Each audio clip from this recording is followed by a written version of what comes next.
The muddy water of the Khatir River seeped into Lieutenant Commander Jade Harlow's torn field jacket as she crouched among the reeds at 0547 hours on what would become the most devastating and miraculous operation in SEAL Team 7's classified history.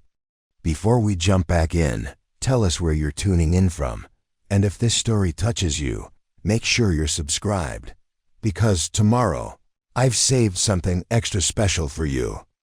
Her weathered hands, scarred from years of hard labor that had nothing to do with military service, gripped a rusted fishing rod with the trembling uncertainty of someone who appeared to be exactly what she claimed, a local fisherwoman who had wandered too close to a restricted military zone. The pre-dawn darkness of the Kandari Province still clung to the landscape like a shroud, and the distant sound of automatic weapons fire echoed across the water with the rhythmic intensity that spoke of a firefight gone catastrophically wrong. Petty, Officer First Class Devon Cross barely glanced at the bedraggled woman as his fire team swept past her position during their hasty tactical withdrawal.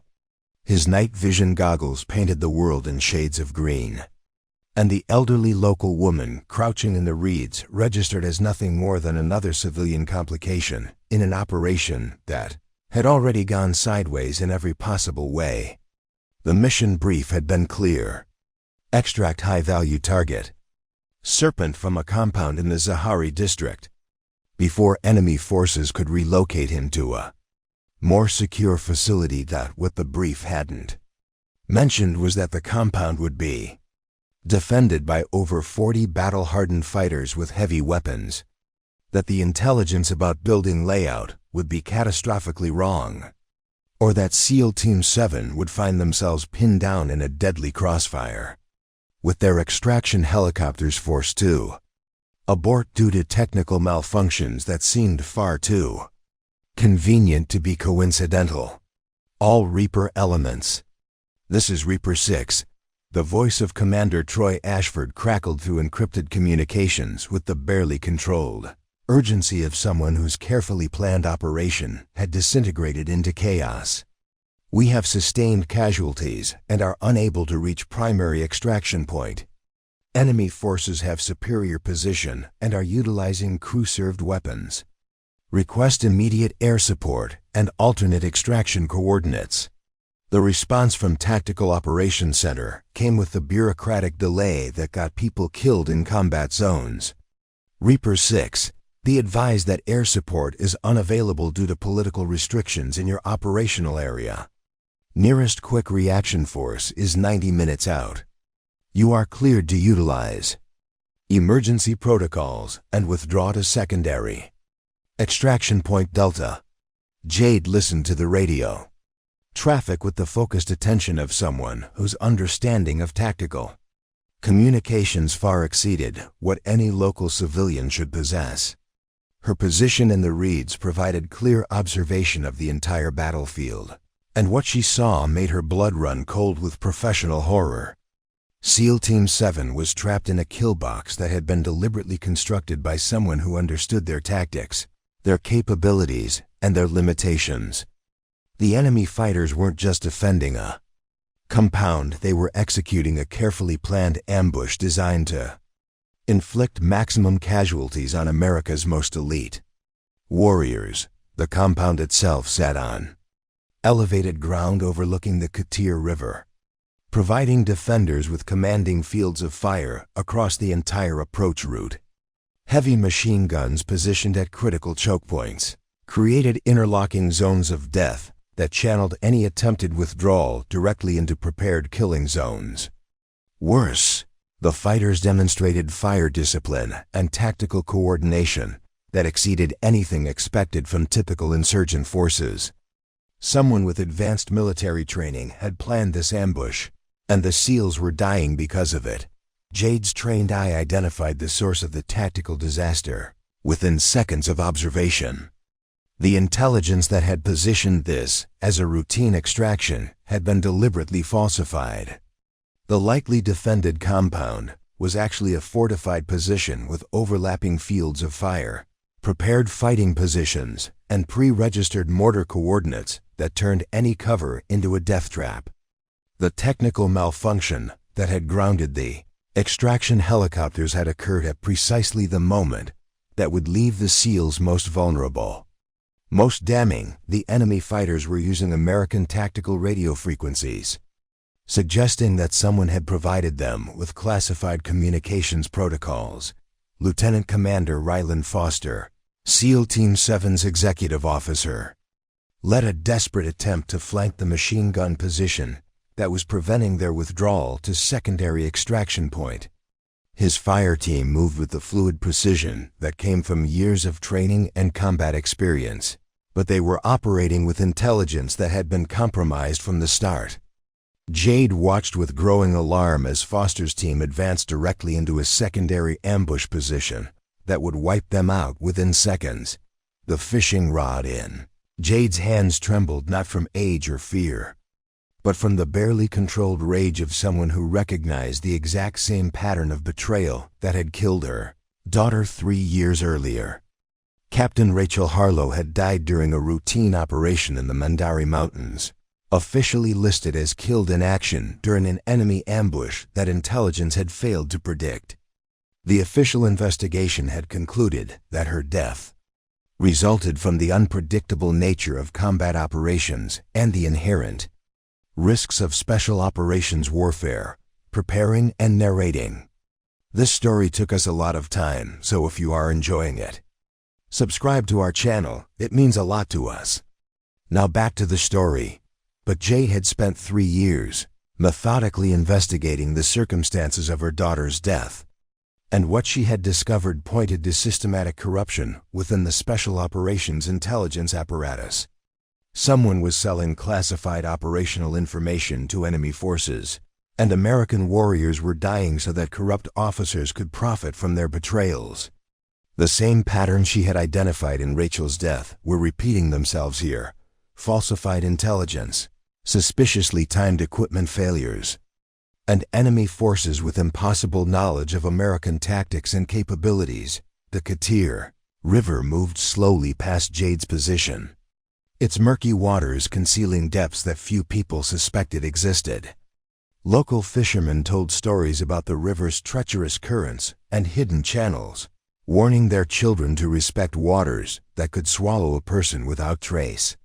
What those fishermen didn't know was that Jade Harlow had spent 6 months learning every current, every channel, and every hiding place that the river offered. Her cover as a struggling fisherwoman had been carefully constructed around fragments of truth. She did fish these waters daily.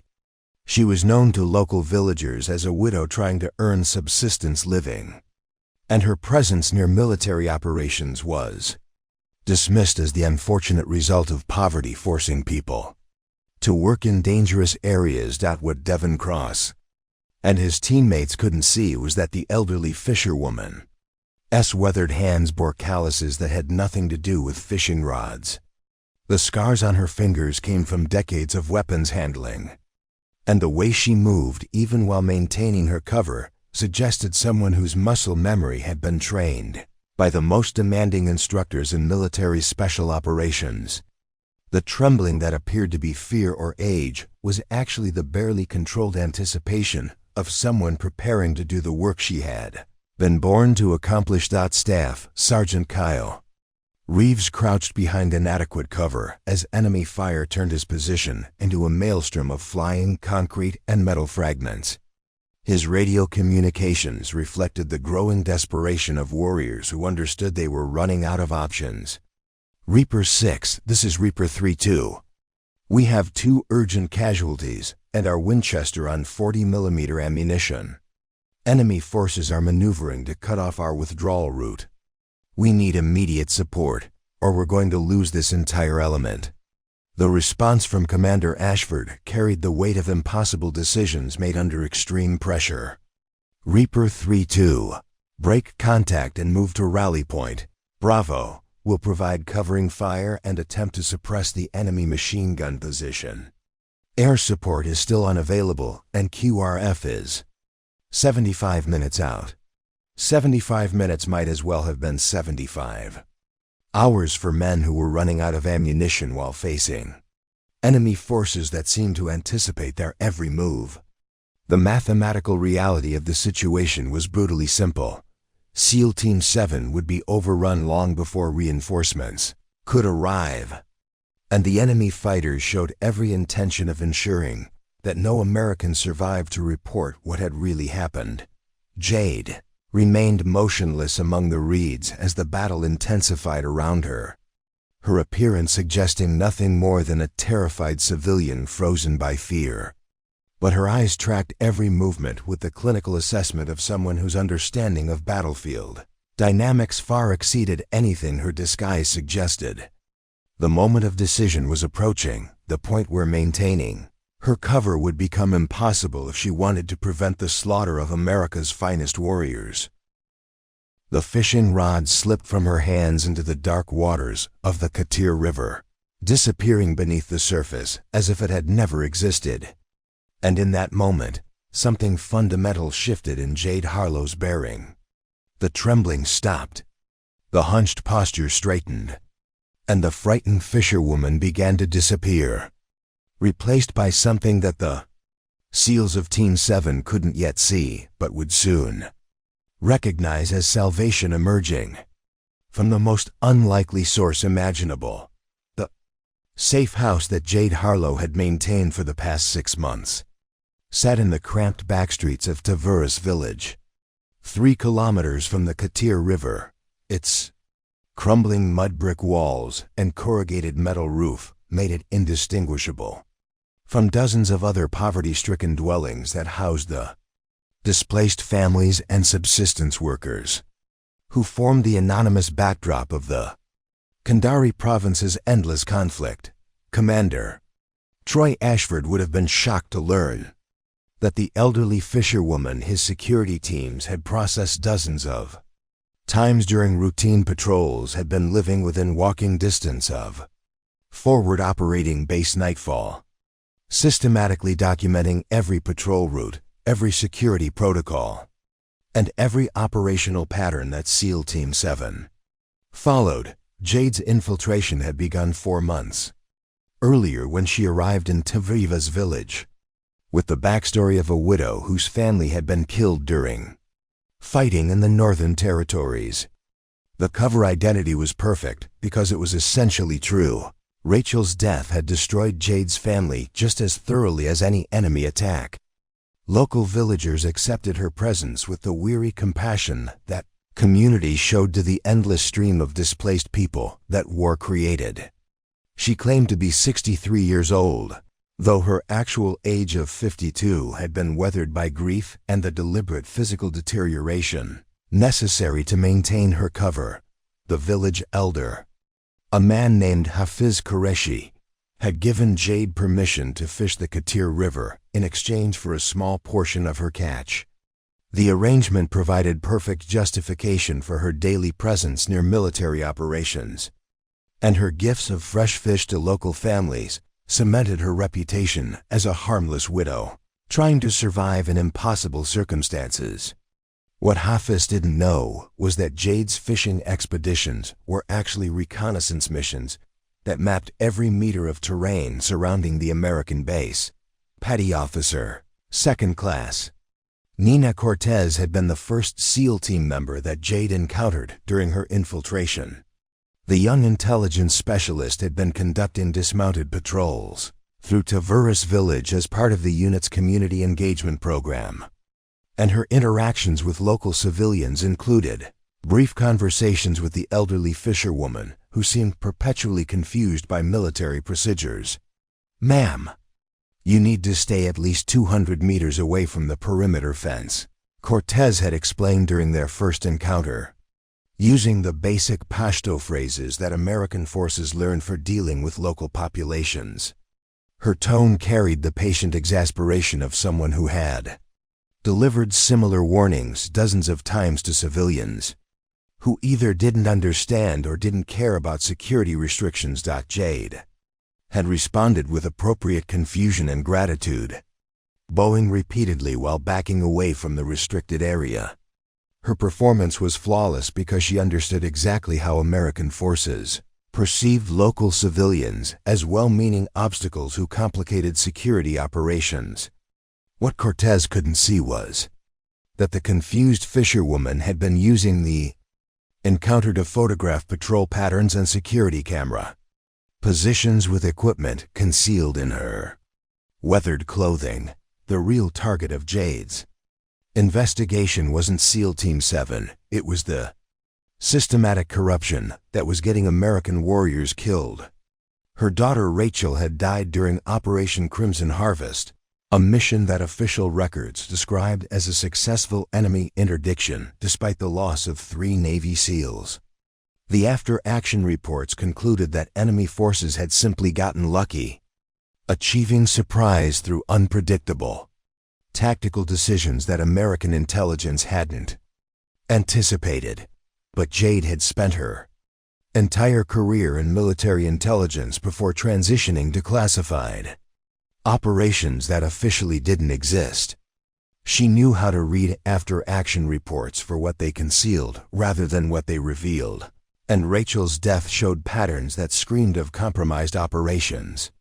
The enemy had known exactly where the SEAL team would be, exactly when they would arrive, and exactly which routes they would use for extraction. That kind of intelligence didn't come from luck, it came from someone providing classified operational information to hostile forces. Her investigation had led her to Major Garrett Voss, SEAL Team 7's operations officer, and the man responsible for mission planning and intelligence coordination.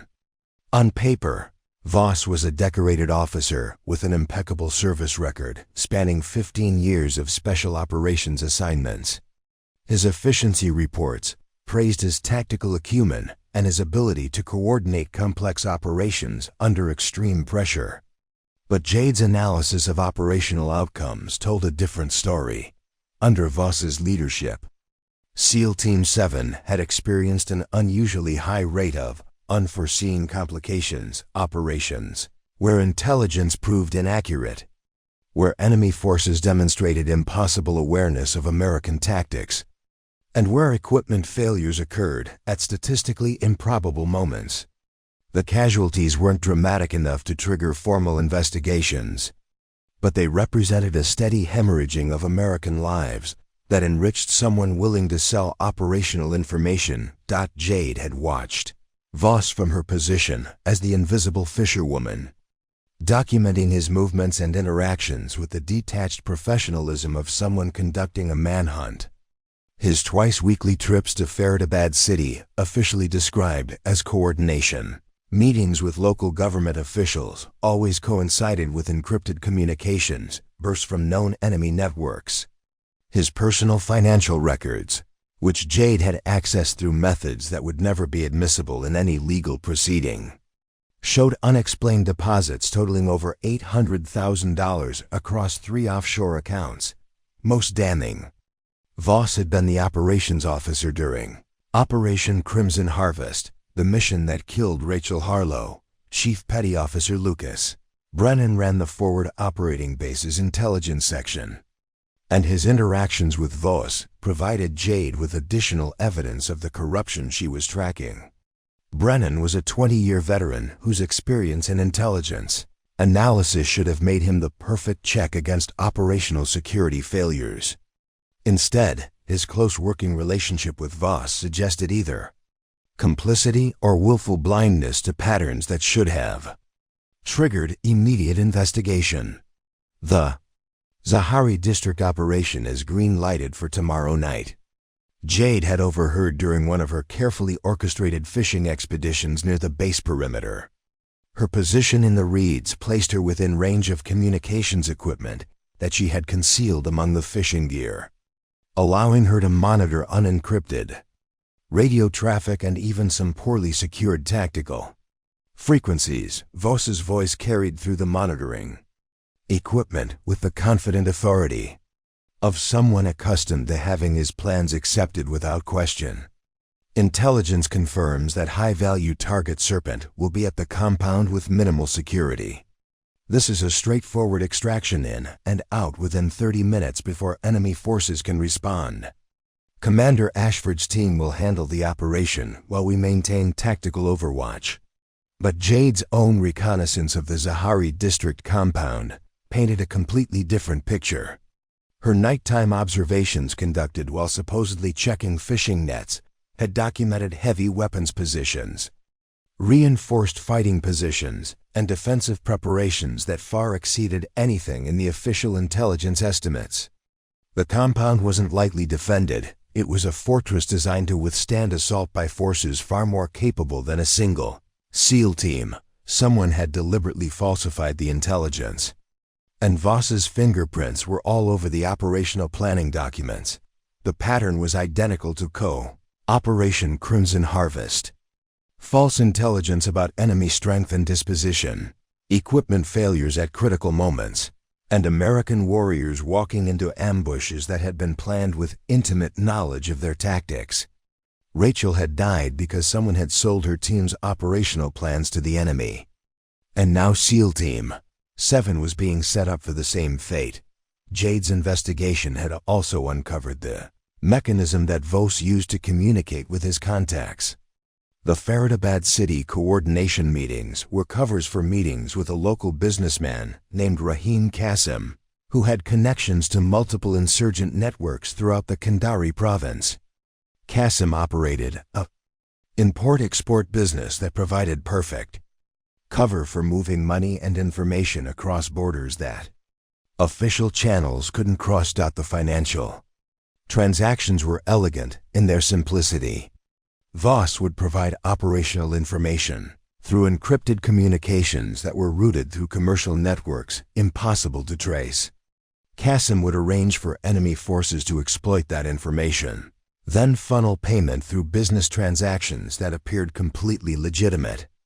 A shipping container of agricultural equipment worth $50,000 would arrive with an actual value of $5,000, the difference representing payment for American blood.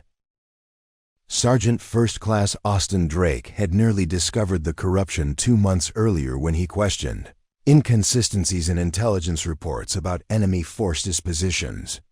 His concerns had been dismissed by Voss as the natural anxiety of an inexperienced operator who didn't yet understand the ambiguous nature of intelligence in combat zones. Drake had accepted the explanation because challenging a superior officer's judgment was a career-limiting move. But his instincts had been correct. Jade had watched Drake's interaction with Voss from her position selling fish at the village market. Noting how quickly the major had shut down legitimate questions about operational security. The pattern was clear to anyone looking for it. Voss had cultivated a command climate where questioning his judgment was seen as weakness rather than professional responsibility. The weapons cache that Jade maintained in her safe house would have shocked anyone who believed she was actually a subsistence fisherwoman. Hidden beneath a false floor were items that represented capabilities far beyond anything a civilian should possess. A custom-built precision rifle with specialized optics, encrypted communications equipment, tactical gear that showed years of hard use, and documentation of every operation that SEAL Team 7 had conducted during her 6-month infiltration. Most importantly, she had compiled a complete dossier on Major Garrett Voss that documented his corruption with evidence that would satisfy any military prosecutor if she lived long enough to present it. The fishing expeditions that had seemed so routine to base security were actually systematic mapping of terrain, defensive positions, and tactical approaches that would be critical when Jade finally moved from intelligence gathering to direct action. She had identified every fighting position around the Khatir River, every covered approach to the Zahari District compound, and every location that would provide advantage to a skilled operator who understood how to use terrain. Lieutenant Commander Ashford had walked past Jade's position in the village market 3 times during the past month, never recognizing that the bent fisherwoman Carefully selecting vegetables was actually a legend whose capabilities he had studied during advanced training. His focus on operational planning and mission execution created the tunnel vision that allowed Jade to remain invisible despite operating in plain sight. The evening before the Zahari District operation, Jade had observed Vos meeting with a local contact at a tea house in Ta village. The conversation appeared casual to anyone watching, but Jade's directional microphone captured every word of the discussion about SEAL Team 7's planned operation. Vos provided details about approach routes, extraction timing, and even the frequencies that the team would be using for communications. By the time Vos returned to base to give final mission briefing, the enemy had been provided with everything necessary to turn a routine extraction into a massacre. Jade had spent that night checking her equipment with the methodical precision of someone who understood that every detail could mean the difference between mission success and catastrophic failure. The precision rifle was cleaned and test-fired at a makeshift range she had established in the remote hills above the village. Her tactical gear was adjusted for maximum mobility. Her communications equipment was configured to access both American and enemy frequencies, and her resolve was hardened by the knowledge that tomorrow would bring either justice for her daughter or death in the attempt to achieve it. The pre-dawn darkness that morning had found Jade already in position among the reeds of the Khatir River, waiting for SEAL Team 7 to walk into the trap that Major Garrett Vos had so carefully prepared. Her fishing rod provided perfect cover for her presence, and her weathered appearance ensured that security patrols dismissed her as irrelevant to their tactical concerns. What Devon Cross and his teammates couldn't know as they swept past her position during their hasty withdrawal was that the elderly fisherwoman represented the only chance they had of surviving the next hour. The evidence of Vos's betrayal was documented and secure, but the immediate priority was keeping SEAL Team 7 alive long enough for that evidence to matter. The fishing rod slipped into the dark water as Jade prepared to transform from observer to operator. 6 months of patient intelligence gathering had revealed the corruption that was killing American warriors. Now came the moment when investigation would give way to direct action, and the ghost that Major Garrett Vos never knew existed would emerge to destroy everything he had built on the bodies of betrayed SEALs. The first confirmed kill that proved something was catastrophically wrong with the intelligence for Operation Serpent strike came at 0612 hours, when Petty Officer 2nd Class Tyler Morgan's head exploded in a spray of red mist that painted the wall behind him with the finality of a period ending a sentence. Shot had come from a direction that intelligence reports had declared clear of enemy presence, traveling over 800 meters with the precision that spoke of professional military training rather than the enthusiastic but inaccurate fire that characterized most insurgent snipers in the Kandari Province. Commander Troy Ashford had been mid-sentence in his tactical communication when Morgan died, and the sudden silence that followed carried more weight than any scream could have conveyed. Sniper. Northeast elevation. Distance unknown. Staff Sergeant Kyle Reeves shouted into his radio, his voice carrying the controlled urgency of someone whose training had prepared him for exactly this moment, even as his mind struggled to process how badly their intelligence had failed them. The team immediately went to ground, seeking whatever cover the exposed terrain could provide. But the damage to their tactical situation extended far beyond a single casualty. Morgan had been carrying the satellite communications equipment that would have allowed them to coordinate with higher headquarters and request the emergency air support that might have extracted them from the deteriorating situation. The specialized radio gear now lay in pieces scattered across 20 meters of blood-soaked ground, destroyed by the same round that had killed its operator. Without satellite communications, SEAL Team 7 was reduced to short-range tactical radios that enemy forces could intercept and exploit.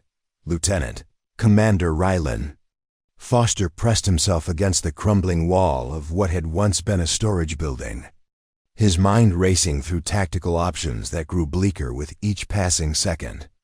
His 15 years of special operations experience had taught him to recognize when a mission had transitioned from difficult to impossible, and every instinct screamed that they had walked into a killing ground that had been prepared with intimate knowledge of their capabilities. Reaper 6. "This is Reaper 2, Foster transmitted to Commander Ashford, with the professional calm that was expected of SEAL officers even when facing catastrophic situations. "We have confirmed one Kier and have lost satellite communications capability. Enemy sniper is engaging from positions that were supposed to be clear, according to intelligence briefing. Request immediate tactical assessment and withdrawal authorization." The pause before Ashford's response lasted 3 seconds, an eternity in combat time, and when his voice came through the radio, it carried the weight of someone whose understanding of their situation had fundamentally shifted. "Reaper 2, all elements prepare for emergency withdrawal to rally point. Bravo. Enemy forces are demonstrating knowledge of our operational plans that exceeds intelligence predictions. Suspect compromise of mission security. Break contact and move in 3 minutes." But breaking contact required suppressive fire to cover their movement, and suppressive fire required exposing themselves to the professional sniper who had already demonstrated the ability to make precision shots at extreme range. Chief Petty Officer Lucas Brennan, monitoring the tactical situation from the operations center at Forward Operating Base Nightfall, felt ice form in his stomach as he listened to the radio traffic and realized that the intelligence he had helped prepare had been catastrophically wrong.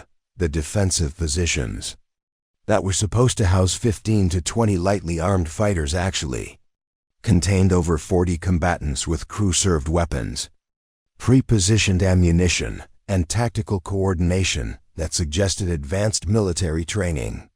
The minimal security that Major Garrett Voss had described in the mission briefing was actually a sophisticated defensive network that had been designed specifically to counter American Special Operations tactics. "All Reaper elements.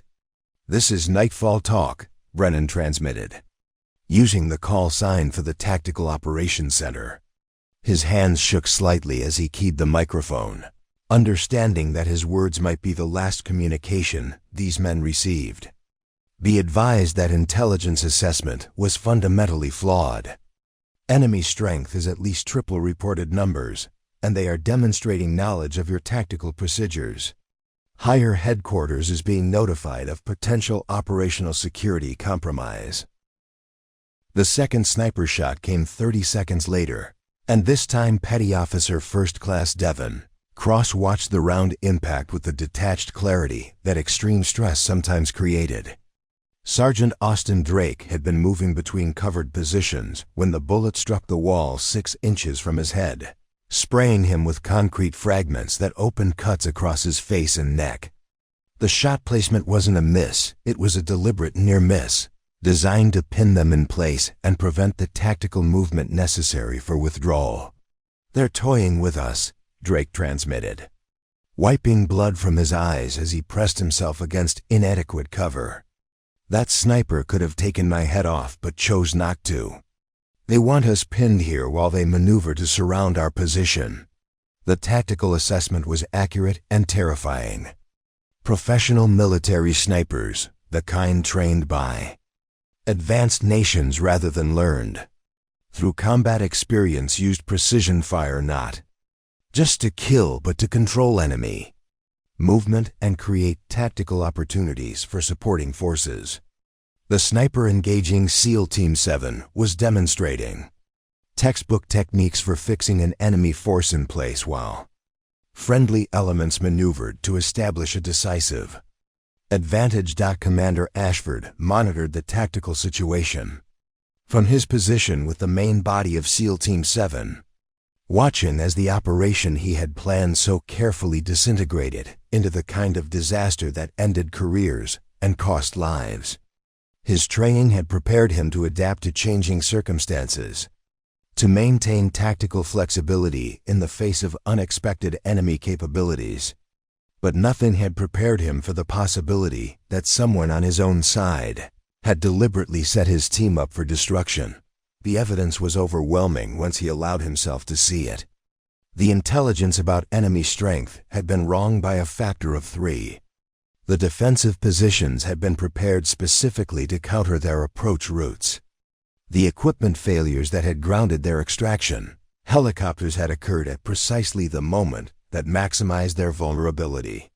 And now they faced a professional sniper whose capabilities suggested training far beyond anything that insurgent forces in the Kandari Province should possess. Nightfall talk. "This is Reaper 6, Ashford transmitted with the formal precision that commanders used when making statements that would be scrutinized during after-action investigations. "Requesting immediate contact with base commander regarding suspected operational security breach. Mission parameters have been compromised and we require emergency extraction from hostile territory, with enemy forces demonstrating detailed knowledge of our tactical procedures." The response came not from Chief Petty Officer Brennan but from Major Garrett Voss himself, and the smooth confidence in his voice sent warning signals through Ashford's tactical awareness. "Reaper 6, this is Nightfall Actual. Understand you are experiencing difficulty with current tactical situation. Be advised that base commander is in conference with higher headquarters. Continue with emergency withdrawal procedures, and we will coordinate support as available."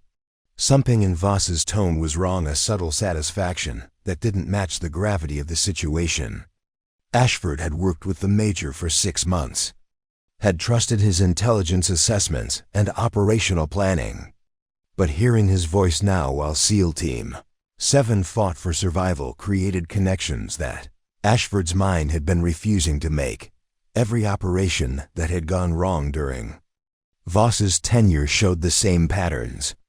Intelligence that proved inaccurate at critical moments.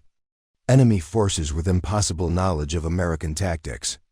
Equipment failures that happened at statistically improbable times. And always Voss's smooth explanations about the unpredictable nature of combat operations and the inherent limitations of intelligence. Gathering in hostile territory. Lieutenant Foster's team attempted their withdrawal to rally point Bravo at 0619 hours, using smoke grenades to obscure their movement across the 30 meters of open ground that separated their pinned position from the relative safety of a dried irrigation ditch. The maneuver should have worked. It was a textbook application of suppressive fire and tactical movement that SEAL teams had executed successfully thousands of times in training and combat. Third sniper shot killed Petty Officer 3rd Class Jordan Hayes before he had crossed 15 meters. The round struck him in the upper chest with the precision that indicated the sniper had been tracking his movement through the smoke and had simply waited for the optimal shot opportunity. Hayes went down hard, his body armor preventing immediate death, but the impact and secondary injuries leaving him unable to continue movement without assistance. "Man down! Man down!"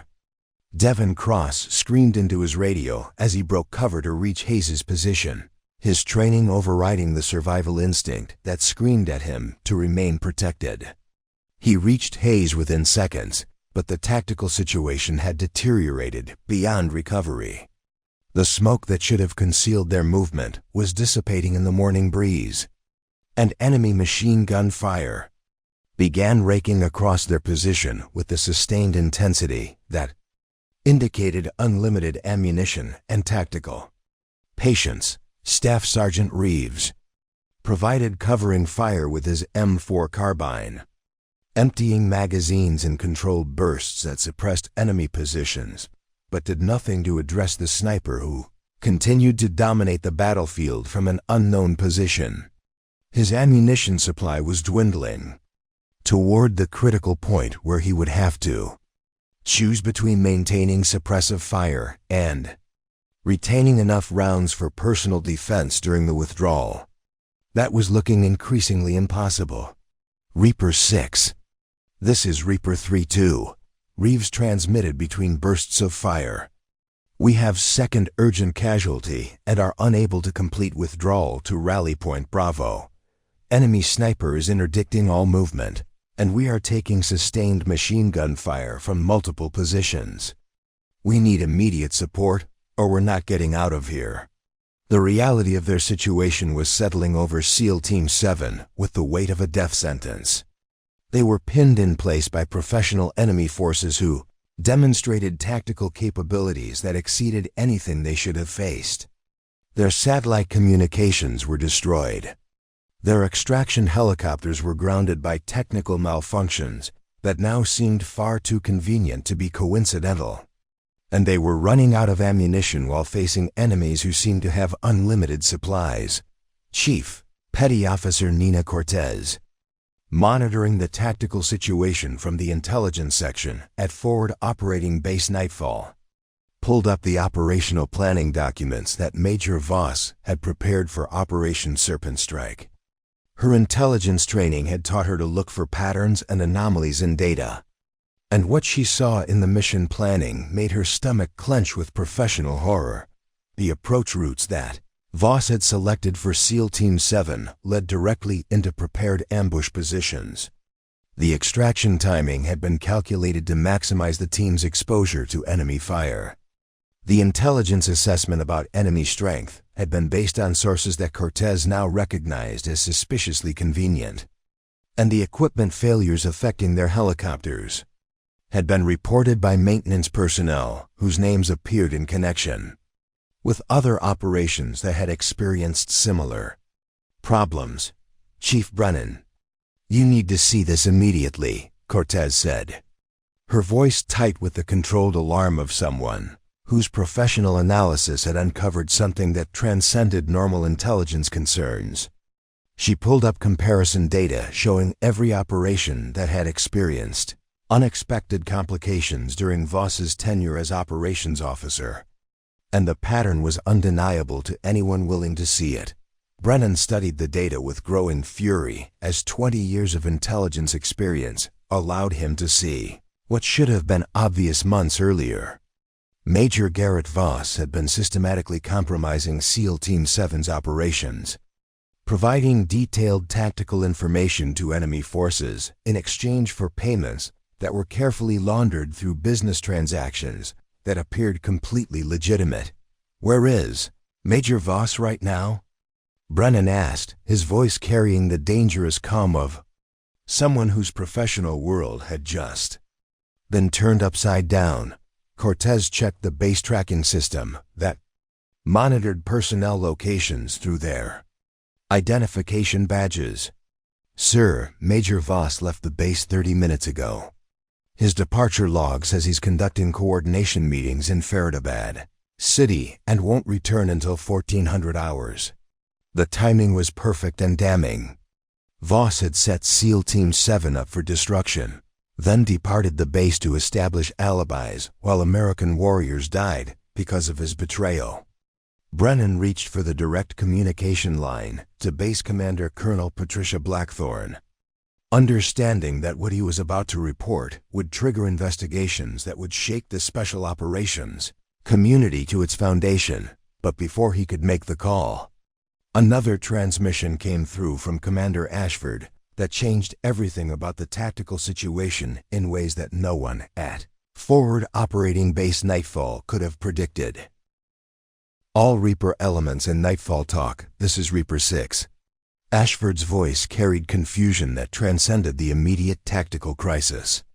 We have enemy sniper fire coming from the Khatir River, but the rounds are impacting enemy positions, not friendly forces. Someone is engaging the enemy combatants who have us pinned down. Can anyone identify the shooter? The silence that followed that transmission was complete and profound. Every person monitoring the tactical net struggled to process what Commander Ashford had just reported. The professional sniper who had been dominating the battlefield wasn't targeting SEAL Team 7, they were systematically eliminating the enemy forces that had pinned them in place, and whoever was firing those shots was doing it from a position that no one had suspected, that no intelligence assessment had identified, and that suggested capabilities that exceeded anything that American forces should possess in the operational area. From her position among the reeds of the Khatir River, Jade Harlow's first shot had just announced to everyone present that the rules of engagement had fundamentally changed. The fourth enemy fighter died at 0623 hours when a single round, traveling at 2,800 feet per second, removed the left side of his skull as he attempted to maneuver his PKM machine gun into position to enfilade SEAL Team 7's withdrawal route. The shot had originated from somewhere along the Khatir River, covering a distance that Lieutenant Commander Ryland Foster quickly calculated at approximately 900 meters based on the sound delay between impact and report. What made the shot remarkable wasn't just the distance. American snipers regularly engaged targets at similar ranges, but the fact that the shooter had made the calculation to engage that specific target at that precise moment, identifying the greatest tactical threat to the pinned SEAL team and eliminating it with surgical precision before the machine gunner could complete his deployment. Reaper elements. "This is Reaper 2, Foster transmitted, his voice carrying the confusion of someone whose tactical understanding of the battlefield had just been fundamentally challenged. "Confirm unknown friendly is engaging enemy positions from the river approach. Shot placement indicates professional military sniper training and detailed knowledge of our tactical situation. Does anyone have visual on the shooter?"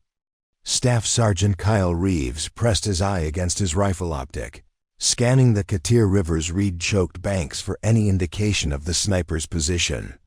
The morning sun was beginning to burn through the pre-dawn darkness, providing better visibility, but also eliminating the thermal signature advantages that night vision equipment had offered. His scan revealed nothing but the expected terrain features, reeds swaying in the gentle breeze, the slow movement of the river's current, and the occasional piece of debris floating downstream. "Negative visual on the shooter," Reeves reported, frustration evident in his voice.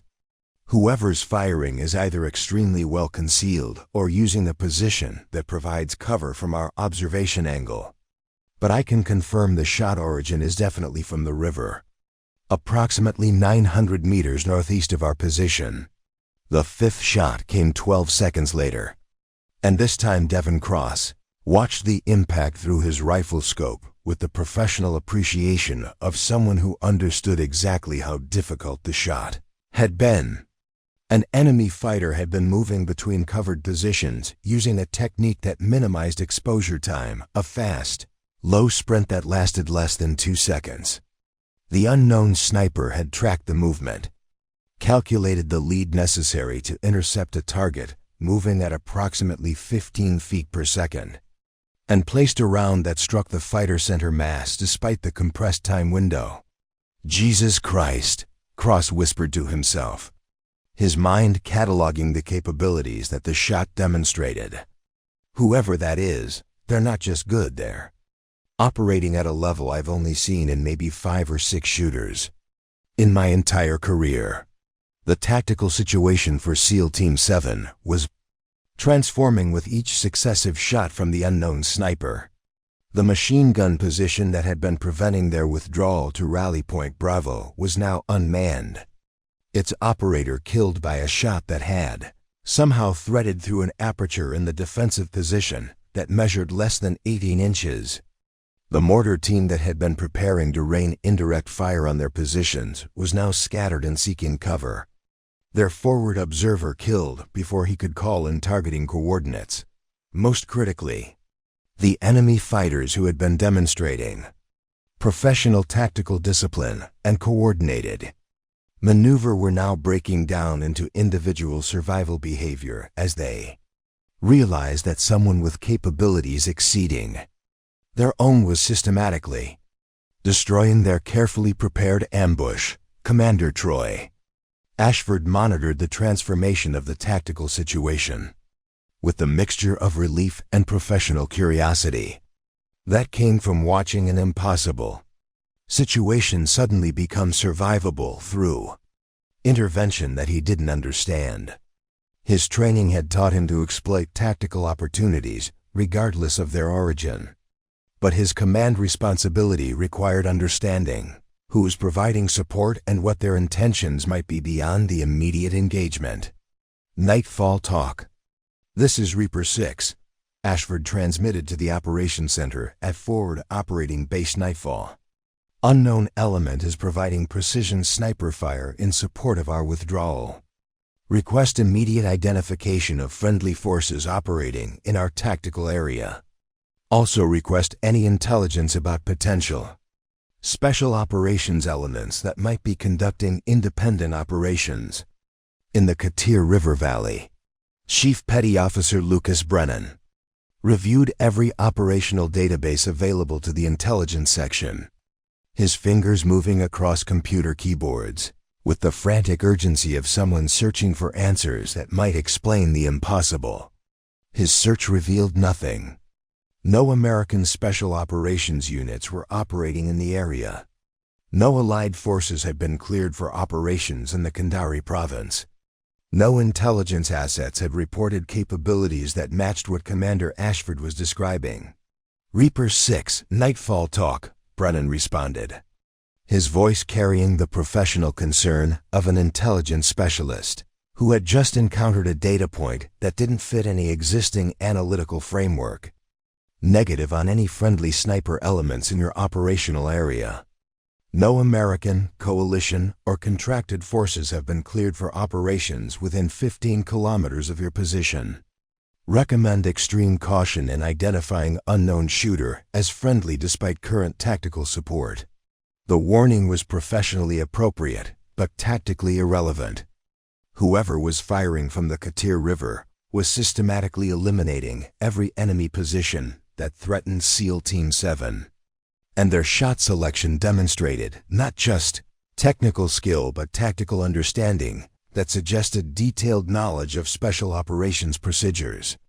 They weren't just shooting targets, they were conducting a deliberate sequence of engagements designed to collapse the enemy's defensive network and create a corridor for the SEAL's withdrawal.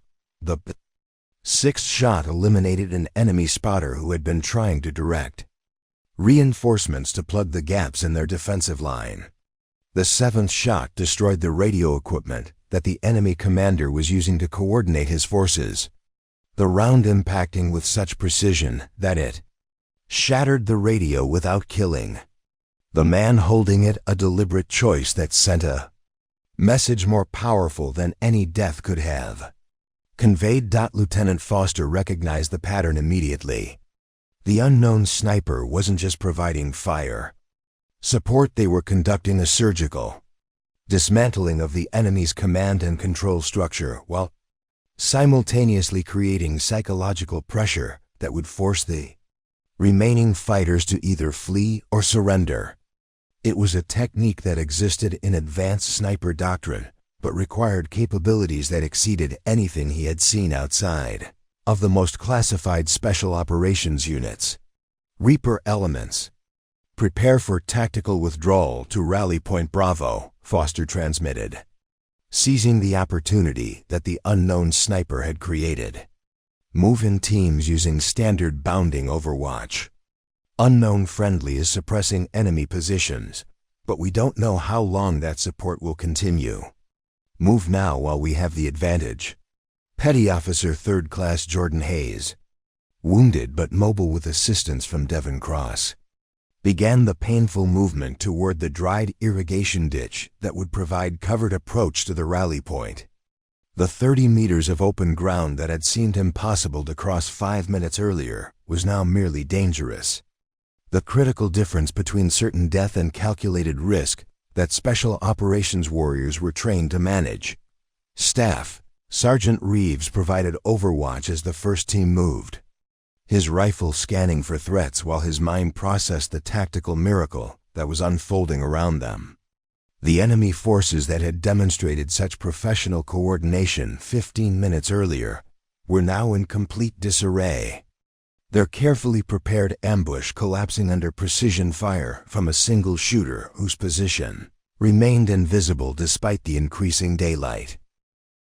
The eighth shot from the unknown sniper came as Reeves was scanning the enemy positions, and this time he caught the muzzle flash a brief flicker of light from among the reeds, approximately 870 meters distant. His training allowed him to process multiple data points simultaneously.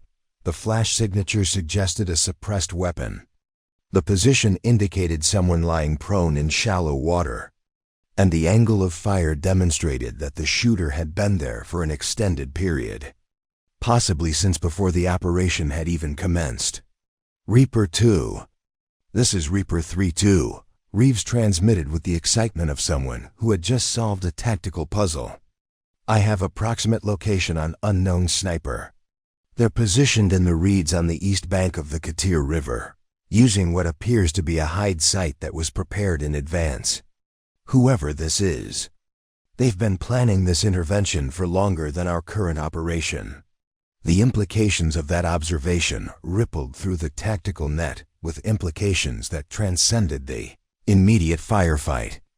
If the unknown sniper had prepared a hide site in advance, then they had possessed intelligence about SEAL Team 7's operation before it was executed.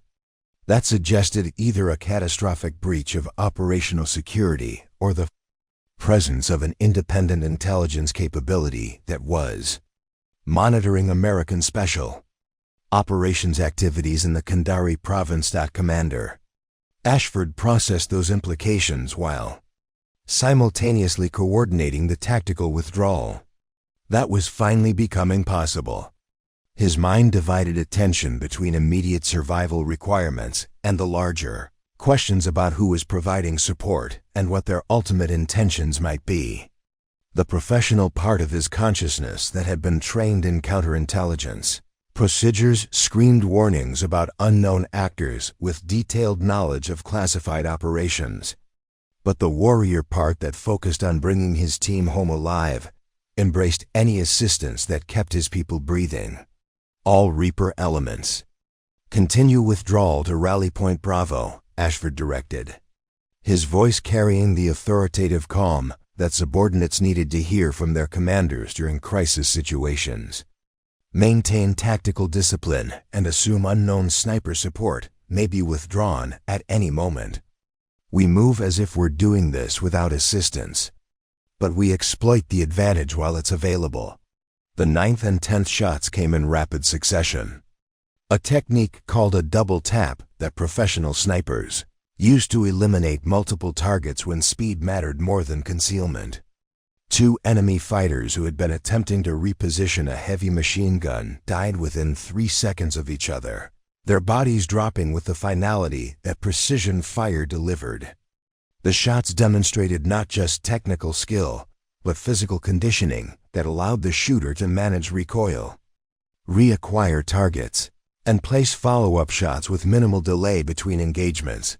Petty Officer 2nd Class Nina Cortez, still monitoring the situation from Forward Operating Base Nightfall's intelligence section, had been conducting her own analysis of the tactical situation based on the radio reports streaming in from SEAL Team 7. Her intelligence training had taught her to look for patterns in data that others might miss. And what she was seeing in the sniper's engagement sequence triggered recognition that she struggled to believe.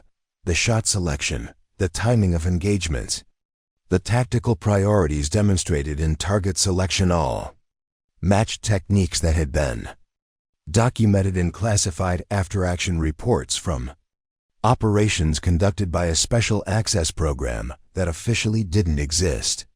Cortez had studied those reports during advanced intelligence training, analyzing the methods used by operators whose capabilities exceeded anything in conventional military doctrine.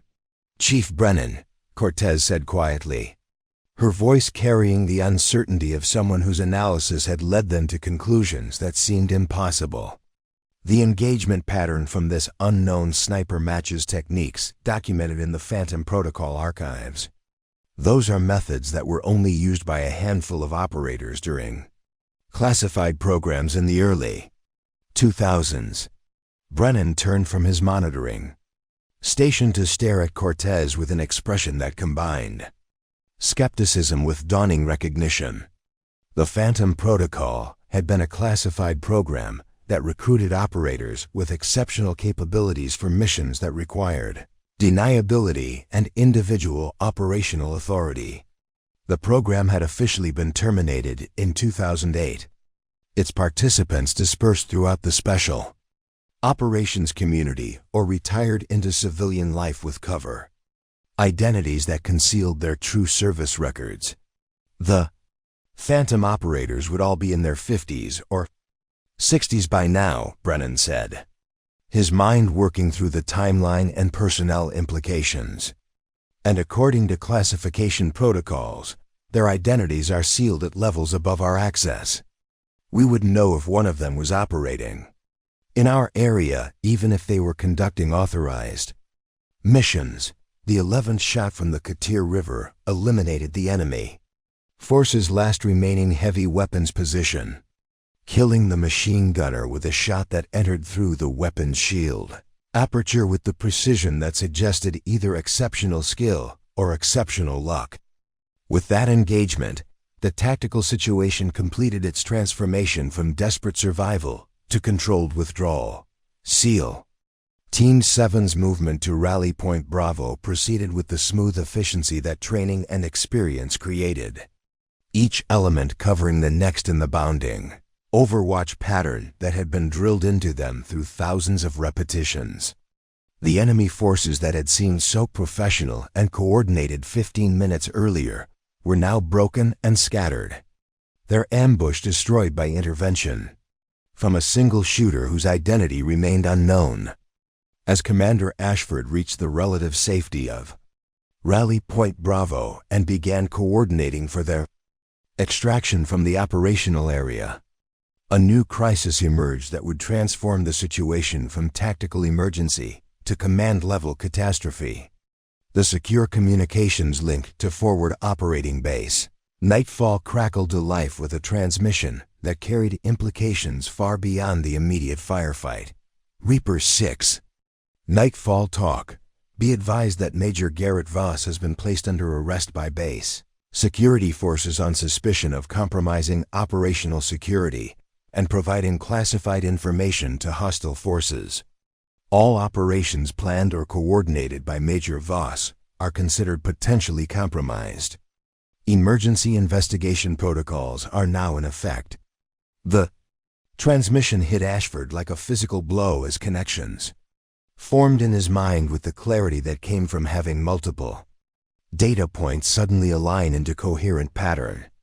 The intelligence failures, the equipment malfunctions, the enemy forces with impossible knowledge of their tactics, all had been the result of deliberate betrayal by someone they had trusted with their lives. And somewhere out in the reeds of the Khatir River, an unknown sniper had been conducting their own investigation into the corruption that had nearly destroyed his team. The SEALs had established defensive positions at Rally Point Bravo when the voice came through there. Tactical radio frequency at 0637 hours. Transmitted in clear English with the kind of professional brevity that marked military communications, conducted under extreme conditions. Reaper 6. This is Ghost 7. You have approximately 4 minutes before enemy reinforcements arrive from the northern access road. Suggest you move your wounded to the secondary extraction point immediately. I will provide overwatch during your movement.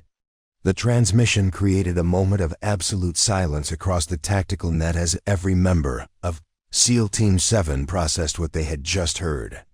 The voice was female, mature, and carried an authority that suggested someone accustomed to command responsibilities in high-stakes situations. More importantly, the calcine Ghost 7 wasn't in any database that American forces maintained. and the casual confidence with which the speaker had accessed their encrypted communications suggested capabilities that exceeded anything that conventional special operations units possessed. Commander Troy Ashford's hand hesitated over his radio transmit button as multiple tactical considerations collided in his mind. Responding to unknown communications could compromise operational security. Ignoring potential intelligence about enemy reinforcements could get his team killed. And the fact that this Ghost 7 had been systematically saving their lives for the past 15 minutes created obligations that transcended normal communication protocols. Ghost 7. Reaper 6, Ashford transmitted, choosing his words with the precision that command responsibility required. Authenticate your authority and explain how you accessed our communications frequency. We appreciate the fire support, but we need to verify friendly status before accepting tactical coordination. The response came after a 3-second pause that felt like an eternity to men who were counting their remaining ammunition and calculating how long they could hold their position against renewed enemy pressure. Reaper 6.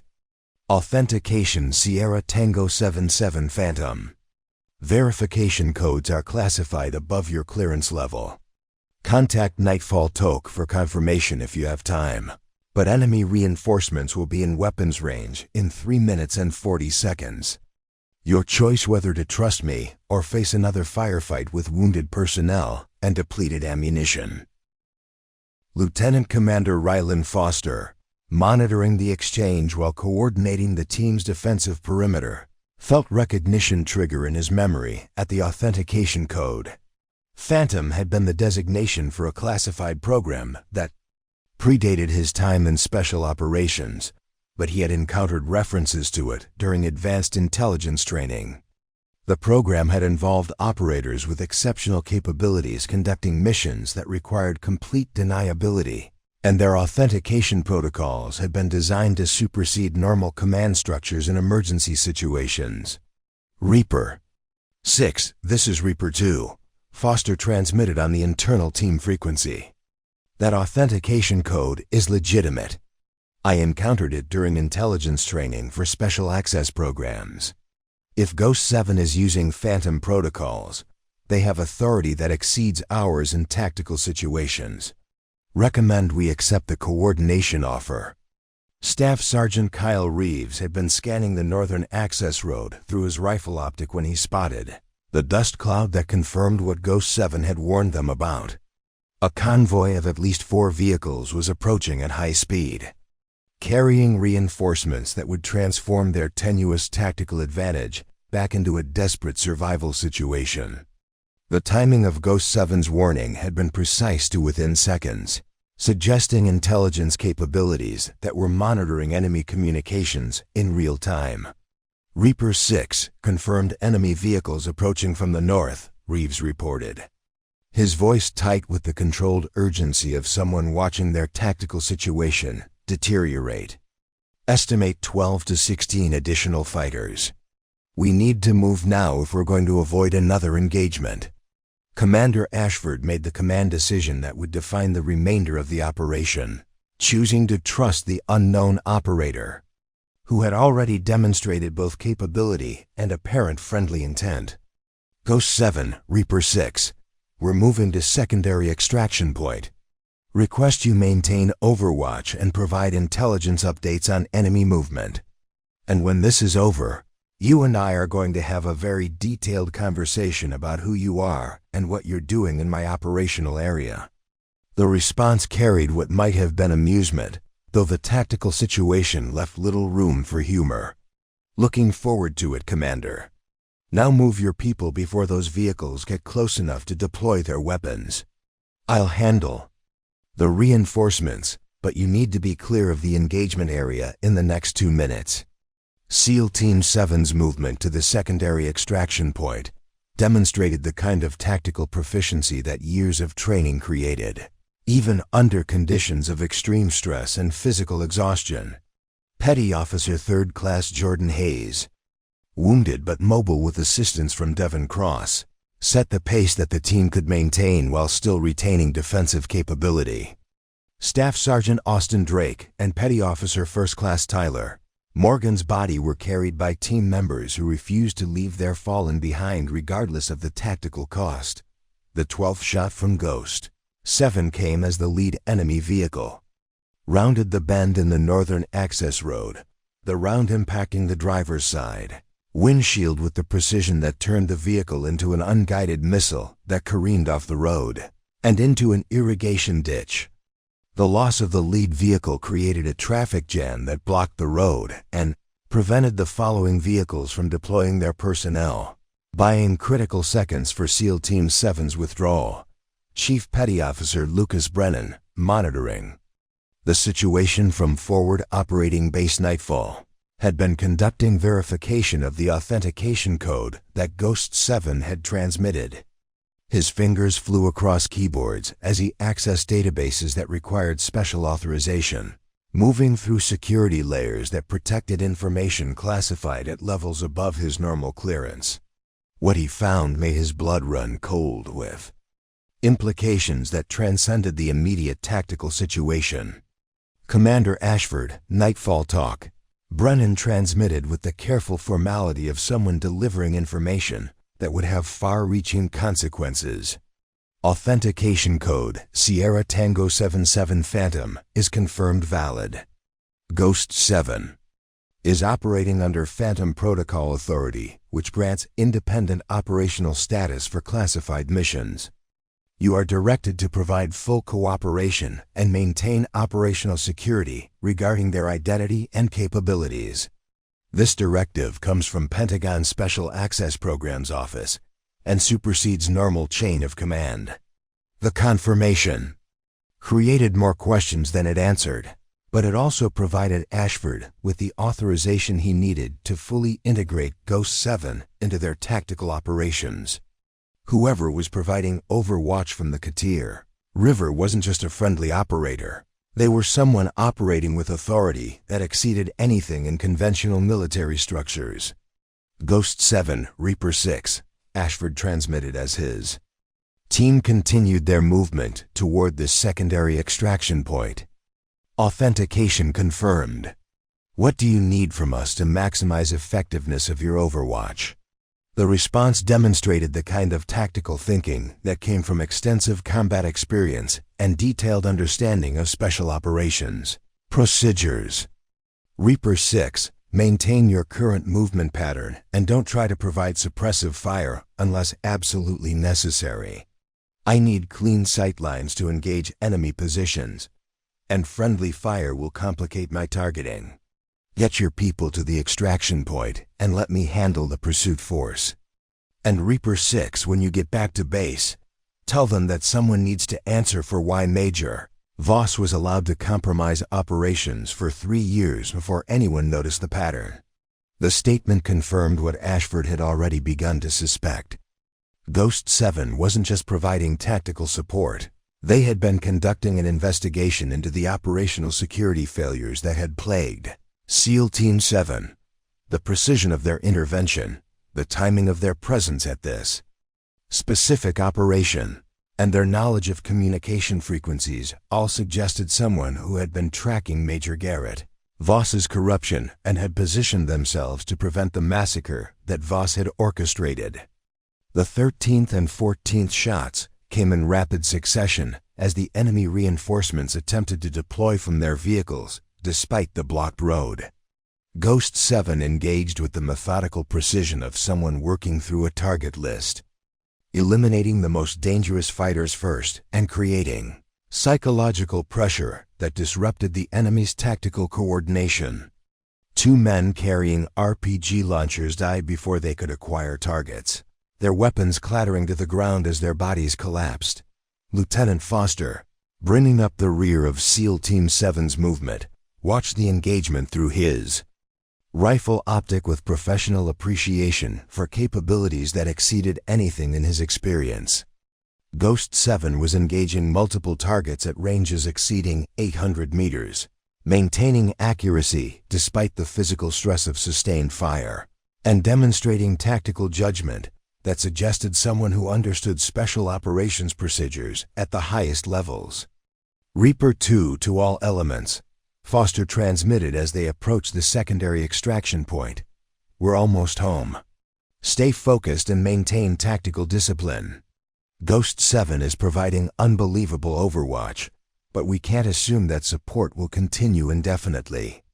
Petty Officer 2nd Class Nina Cortez, still monitoring communications from the intelligence section at Forward Operating Base Nightfall, had been conducting additional research into the Phantom Protocol and its associated personnel. What she discovered made her hands shake as she pulled up files that required special authorization to access.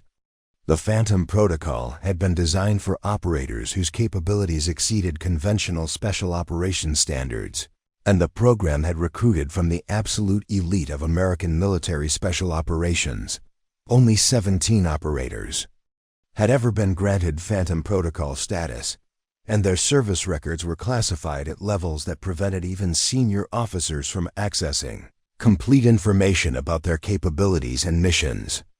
But Cortez's intelligence training had taught her how to find information in the spaces between official documents, and what she pieced together from fragmented records suggested that at least 3 Phantom operators had been female officers who had conducted missions that remained classified decades after their completion.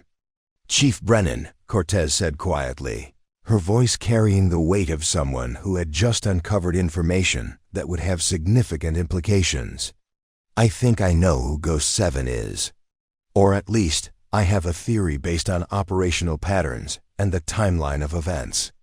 Brennan turned from his monitoring station to look at Cortez with an expression that combined curiosity with the wariness that intelligence professionals developed when approaching information that might be above their clearance level. "What did you find?"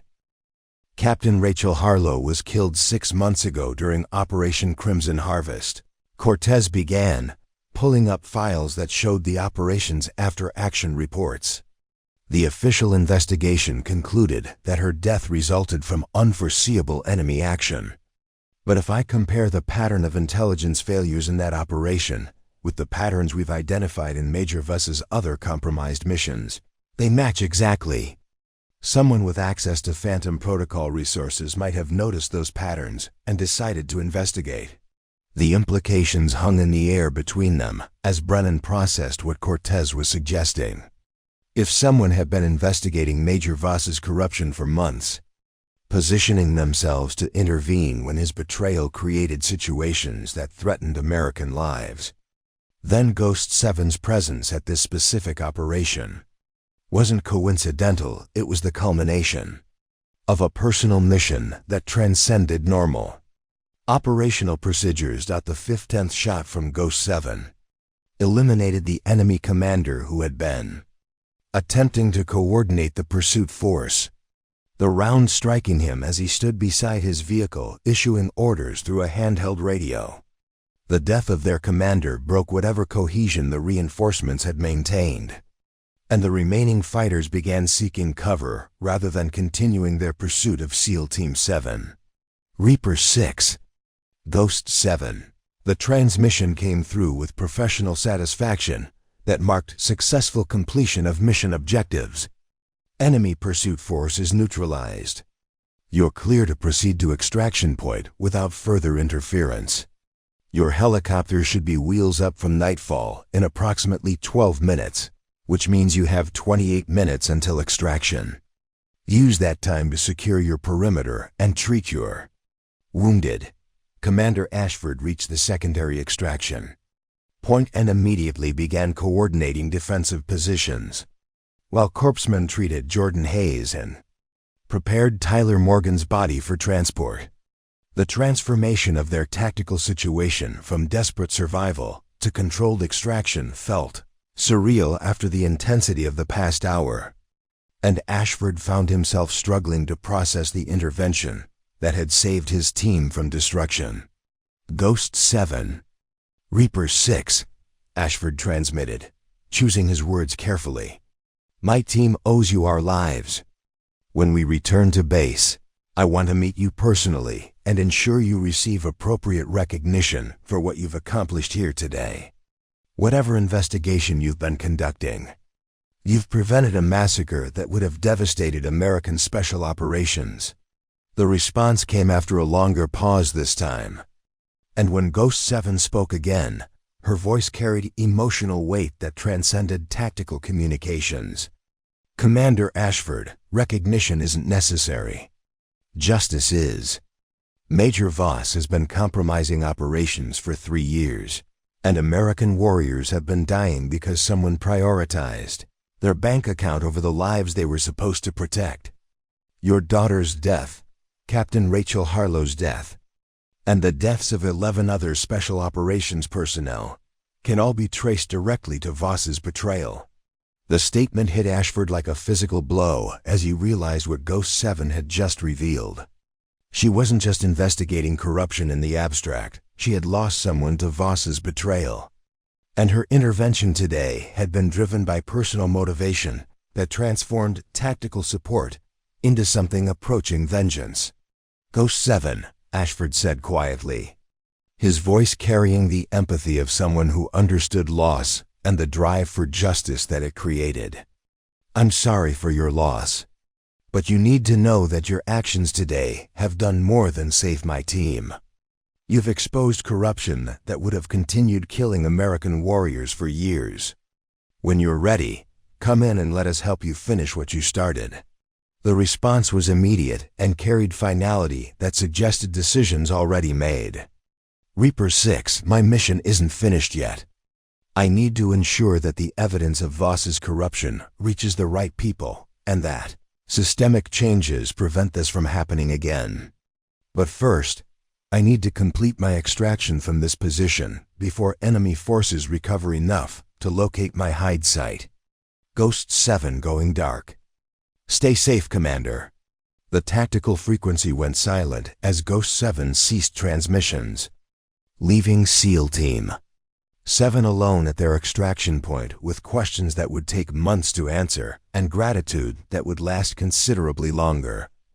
The extraction helicopters arrived at 07:09 hours, their rotor wash flattening the scrub vegetation around the secondary landing zone as SEAL Team 7 prepared for the movement that would finally remove them from the operational area where they had nearly been annihilated. Commander Troy Ashford coordinated the loading sequence with mechanical efficiency, his mind still processing the intervention that had transformed certain disaster into survivable outcome through the actions of an operator whose identity remained officially unknown. But as the last elements of his team boarded the lead helicopter, Ashford made a command decision that would alter the course of the investigation that was already beginning at Forward Operating Base nightfall. Instead of departing immediately, he directed the pilots to maintain their position while he transmitted one final message on the frequency that Ghost 7 had been using. Ghost 7. Reaper 6. I know you said you were going dark, but I need you to listen carefully. Major Voss has been arrested, but corruption at this level never involves just one person. There are others who facilitated his operations, who ignored warning signs, or who actively participated in compromising missions. You've gathered evidence for months, and that evidence needs to reach people who can ensure complete accountability. Contact me directly when you're ready. Use authentication code Reaper77 Charlie. That will get you through security protocols and directly to my personal communications. The silence that followed stretched long enough that Ashford began to think Ghost 7 had already departed the area or had chosen not to respond. But then the tactical radio crackled with a transmission that carried weight beyond mere tactical acknowledgement. Reaper 6, Ghost 7, authentication code received and logged. But Commander, you need to understand something. The evidence I've compiled implicates more than just Major Voss. There are senior officers who ignored patterns they should have investigated. Intelligence analysts who accepted impossible coincidences without question. and administrative personnel who facilitated financial transactions that should have triggered security reviews. When this evidence becomes public, it will shake Special Operations Command structures throughout the theater. Are you prepared for that level of disruption? Ashford glanced at his team boarding the helicopter's warriors, who had trusted their leadership and nearly died because that trust had been betrayed. He thought about the families who had lost loved ones during operations that had been compromised by corruption that should have been detected and stopped. And he made the decision that would define the remainder of his career, regardless of the personal consequences. Ghost 7. I don't care if this evidence takes down half the command structure in the Kandari Province. American warriors deserve leadership they can trust, and families deserve to know that their loved ones didn't die because someone was more concerned with profit than protecting the people under their command. Bring everything you have, and I'll ensure it reaches the right people. You have my word as a SEAL officer. The response came with emotion that transcended tactical communications, carrying the voice of someone whose personal mission was finally approaching completion after months of patient investigation. Thank you, Commander. I'll contact you within 72 hours with a meeting location. Come alone and bring authentication that you have authority to receive classified materials related to Phantom Protocol operations. And Ashford, take care of your team. They performed remarkably well today, despite being betrayed by people who should have protected them. The transmission ended with finality that suggested Ghost 7 had already begun her extraction from the operational area, disappearing into the complex terrain of the Khatir River Valley with the same invisible efficiency that had characterized her intervention. Ashford boarded the helicopter and gave the signal for departure, watching through the open door as the landscape that had nearly become his team's graveyard fell away beneath them. The flight back to forward operating base nightfall took 18 minutes, but the debriefing that followed would extend for hours as investigators attempted to reconstruct exactly what had occurred during Operation Serpent strike and how an unknown operator had managed to insert themselves into a classified mission with such devastating effectiveness. Colonel Patricia Blackthorne, the base commander, had assembled her senior staff in a secure conference room by the time Ashford and his team arrived, and her expression carried the particular anger that commanders reserved for subordinates whose actions had endangered American lives. Major Garrett Vos sat in the corner of the conference room under armed guard, his confident demeanor from earlier that morning replaced by the defeated posture of someone whose carefully constructed world had collapsed beyond any possibility of recovery. His uniform had been stripped of rank insignia and unit patches, leaving him in the anonymous olive drab that marked his transition from trusted officer to criminal defendant. Security personnel had already begun the process of securing his personal effects, financial records, and communications logs as evidence for courts-martial proceedings that would determine his fate. Commander Ashford, Colonel Blackthorne began, her voice carrying the controlled fury of someone whose command had been contaminated by corruption that threatened to destroy careers and institutional credibility. I want a complete accounting of what happened during Operation Serpent strike, including detailed information about this Ghost 7, who apparently conducted independent operations in your tactical area. Start from the beginning and include every detail you can recall.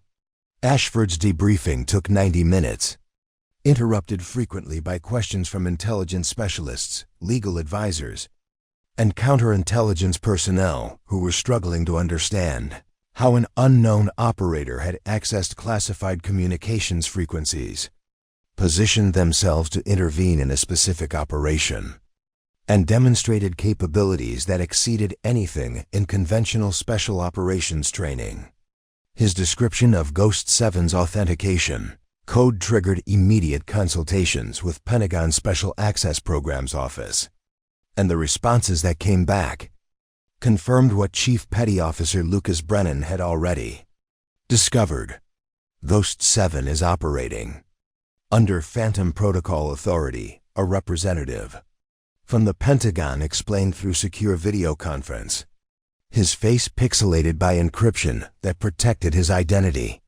That program grants independent operational status to selected personnel conducting missions that require complete deniability.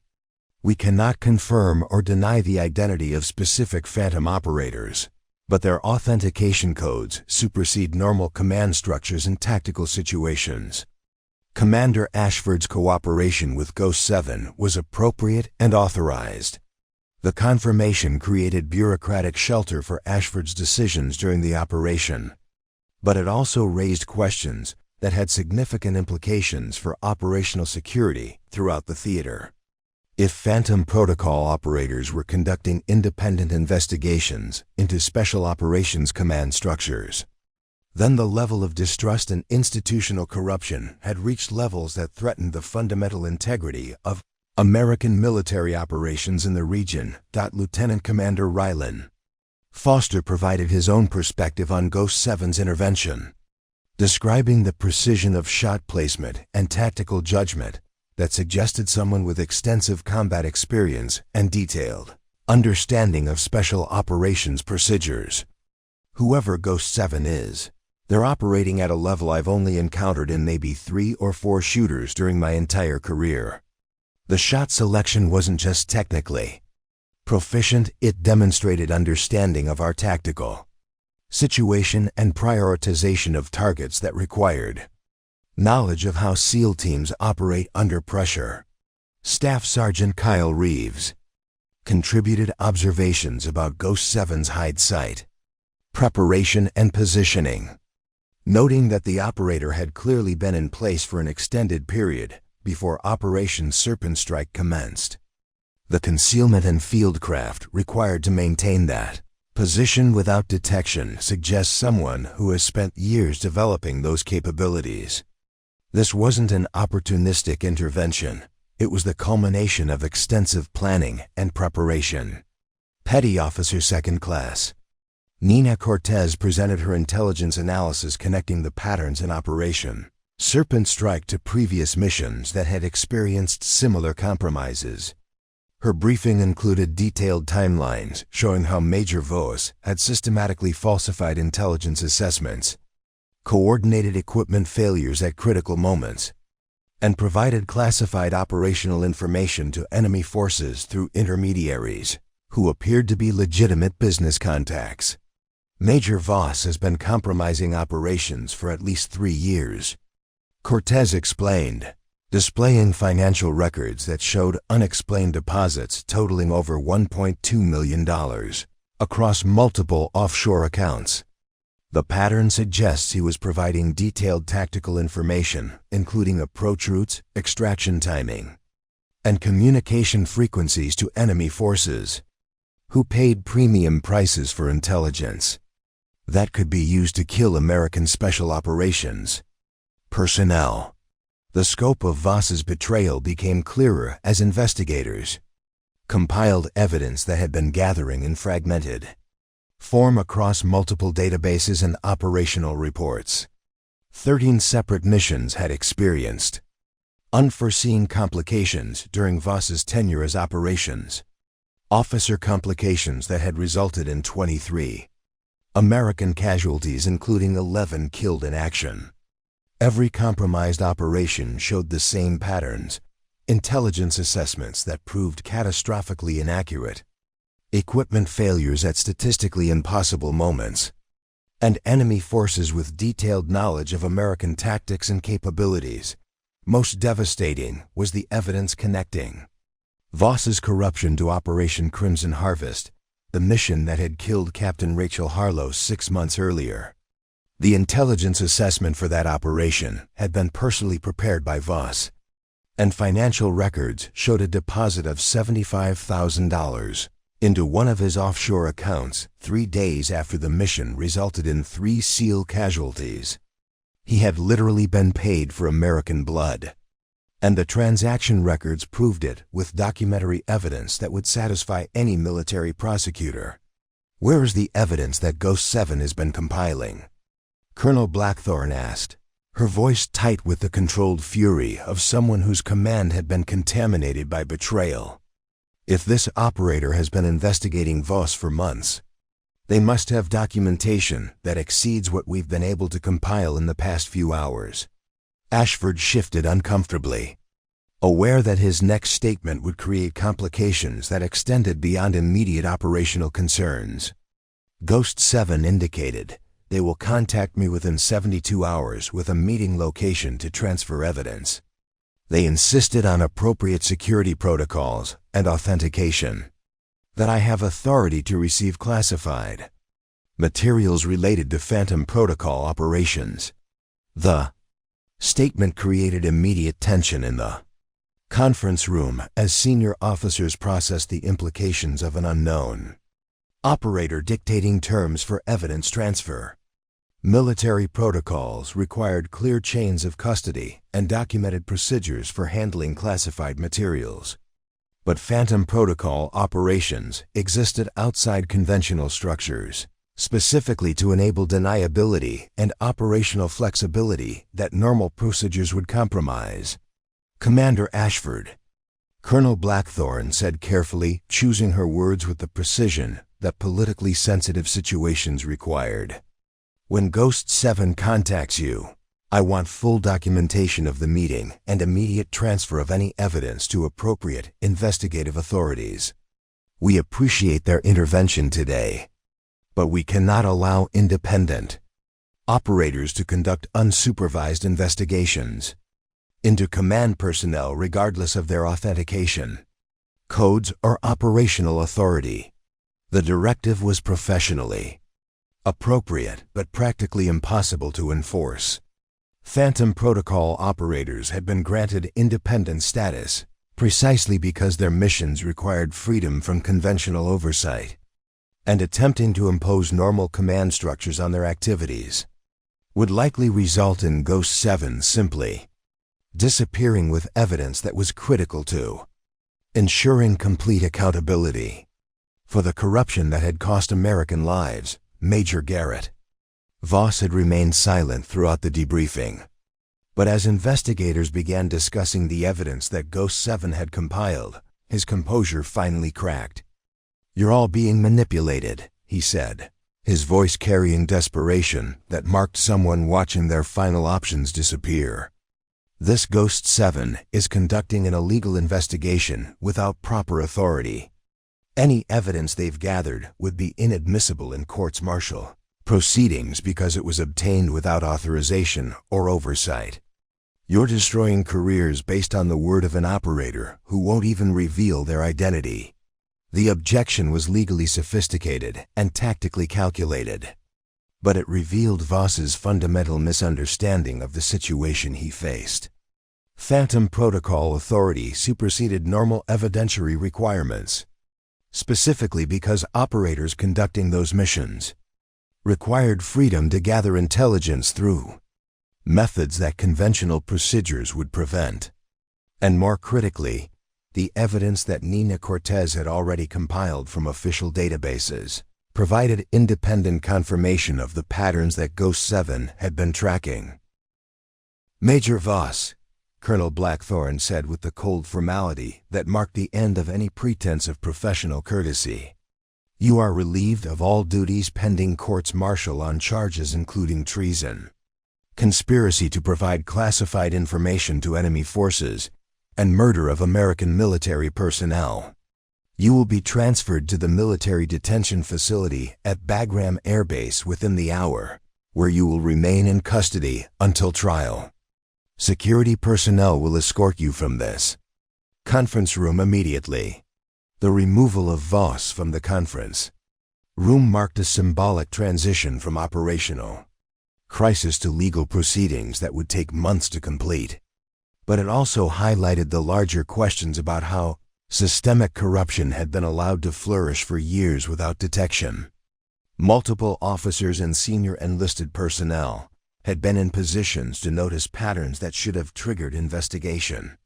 Yet the betrayal had continued until an outside operator had intervened to prevent Additional casualties. As the debriefing concluded and personnel began dispersing to their various duties, Ashford remained in the conference room, reviewing the timeline of events that had transformed a routine extraction into a near disaster that had exposed institutional failures extending throughout the Special Operations Command structure.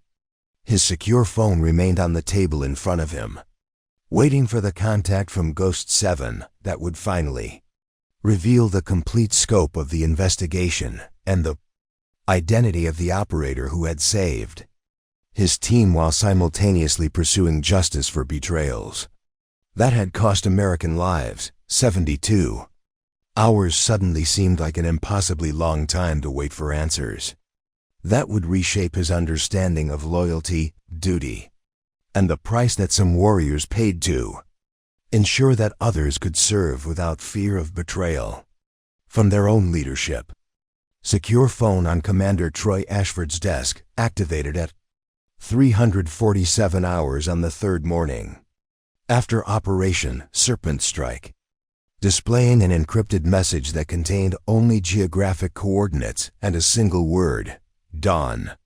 Ashford had been expecting the contact, but the timing and location that Ghost 7 had selected demonstrated operational security practices that exceeded anything in conventional special operations procedures. The coordinates indicated a location in the Kandari Mountains, approximately 40 kilometers from forward operating base Nightfall, remote terrain that would prevent surveillance and provide tactical advantage to anyone who arrived early to establish overwatch positions. Message also included authentication protocols that Ashford recognized from his briefings about Phantom Protocol operations, confirming that Ghost 7 was maintaining the security procedures that had allowed her to operate undetected for months while investigating Major Garrett Voss's corruption. The single word, dawn, indicated that the meeting would occur at first light, providing natural illumination without the electronic signatures that night vision equipment would create. Ashford departed the base at 0445 hours in an unmarked civilian vehicle, maintaining the appearance of routine patrol activity while actually traveling to a meeting that Colonel Patricia Blackthorne had reluctantly authorized despite concerns about command protocol and evidence chain of custody. The drive through pre-dawn darkness took 90 minutes, following routes that avoided military checkpoints and population centers where his movement might be observed by hostile intelligence networks that were certainly monitoring American activities in the aftermath of the compromised operation.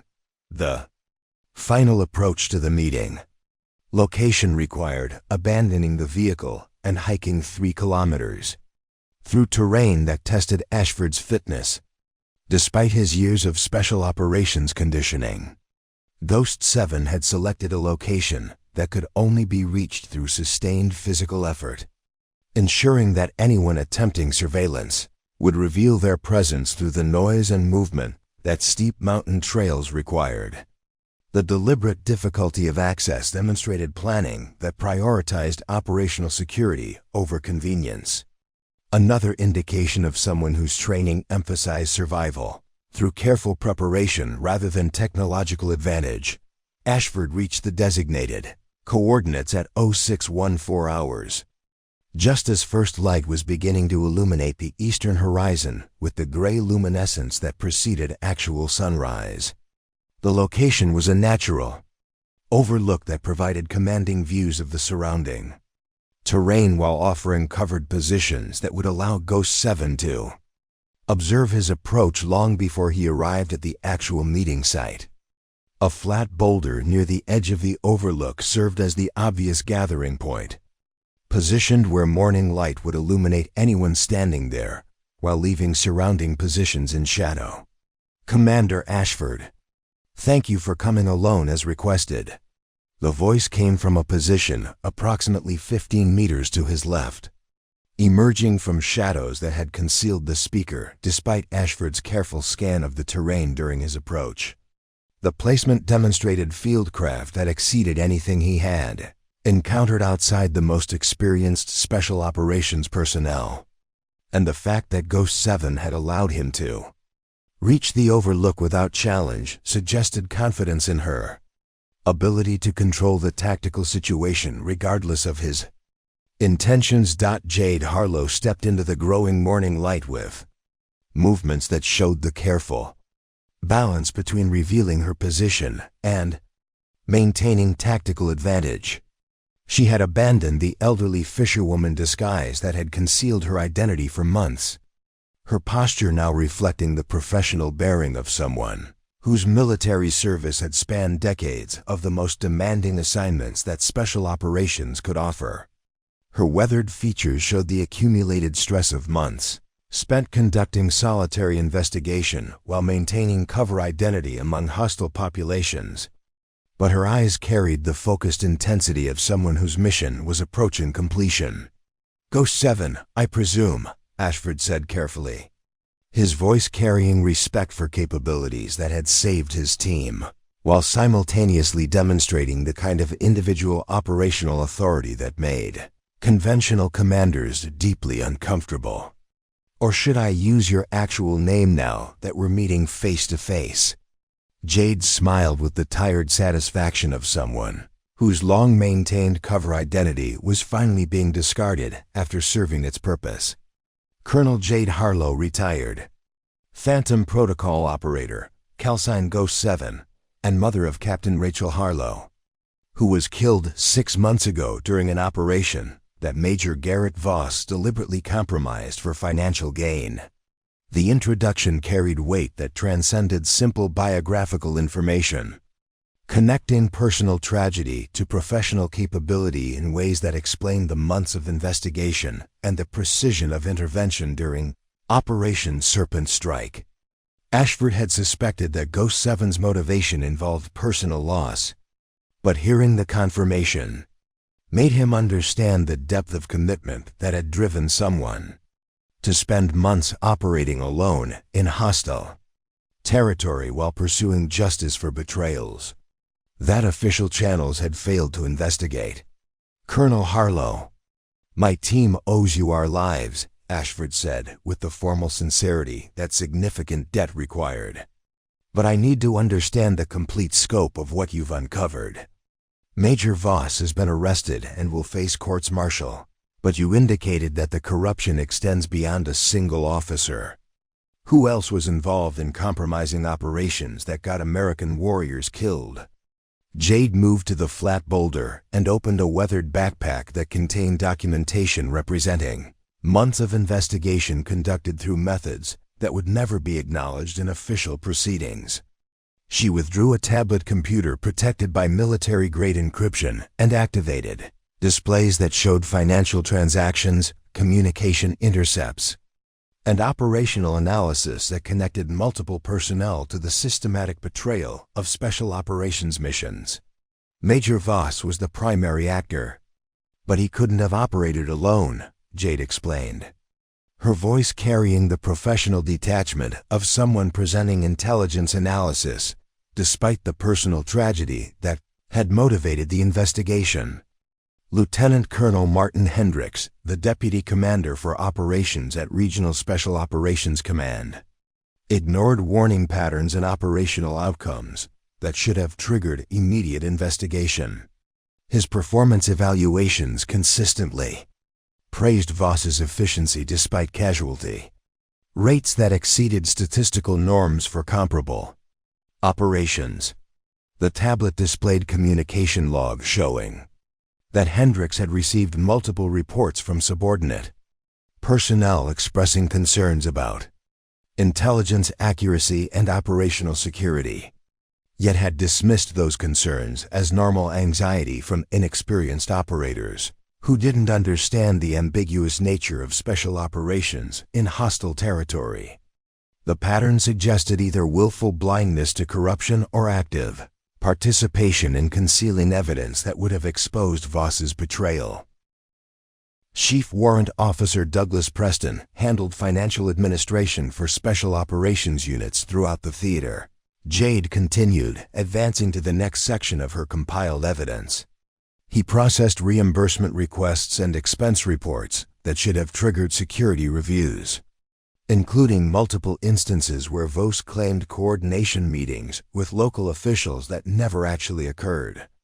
Preston's signature appears on financial documents that facilitated money laundering through business transactions that concealed payments for classified operational information. The documentation showed that Preston had approved expense reimbursements totaling over $300,000 for meetings that had no documentation beyond Vos's personal claims, and that multiple audits had identified irregularities that Preston had explained away through bureaucratic justifications that discouraged further investigation.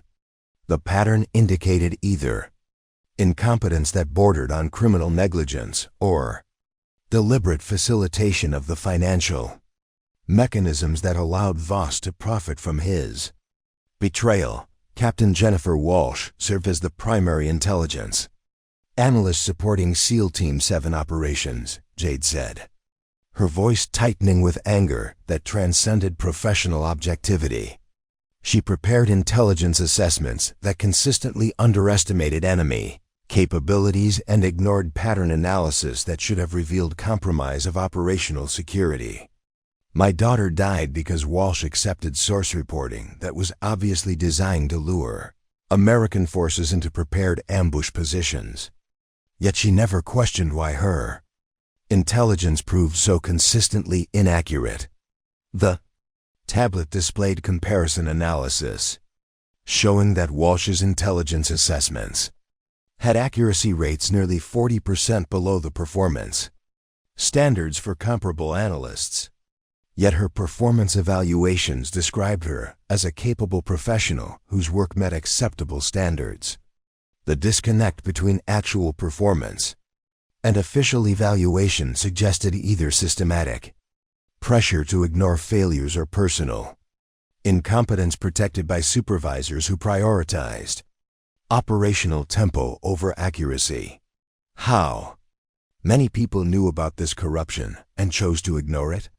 Ashford asked, his voice carrying the particular anger that came from recognizing institutional failures that had cost lives through negligence and self-interest. At least 15 personnel were in positions to identify patterns that should have triggered investigation, Jade replied, advancing through documentation that showed the systematic nature of the failure. Some were actively involved in Vos's operations, providing administrative support or concealing evidence of compromise. Others simply chose not to ask questions that might have complicated their careers or disrupted operational schedules that senior commanders demanded. And a few, like Lieutenant Colonel Hendricks, benefited from the performance metrics that Vos's mission tempo generated even as those missions were killing American warriors. The scope of institutional failure that Jade's investigation had revealed exceeded anything that simple corruption could explain. Multiple officers and senior enlisted personnel had been in positions to detect patterns that screamed of operational security compromise. Yet the betrayal had continued for years because preventing it would have required disrupting comfortable assumptions about trustworthy colleagues and reliable procedures. The military culture that emphasized trust and unit cohesion had created blind spots that allowed corruption to flourish by making it professionally difficult to question superior officers or challenge established procedures. Colonel Harlow, this evidence will destroy careers throughout the Special Operations Command structure, Ashford said carefully, understanding that the investigation had implications extending far beyond individual criminal accountability. Are you prepared for the institutional disruption that will result from this becoming public?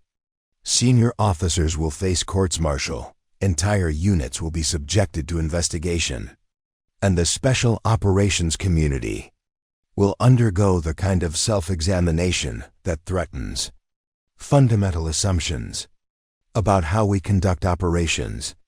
Jade's Response carried the absolute certainty of someone whose personal loss had eliminated any concerns about professional consequences or institutional comfort.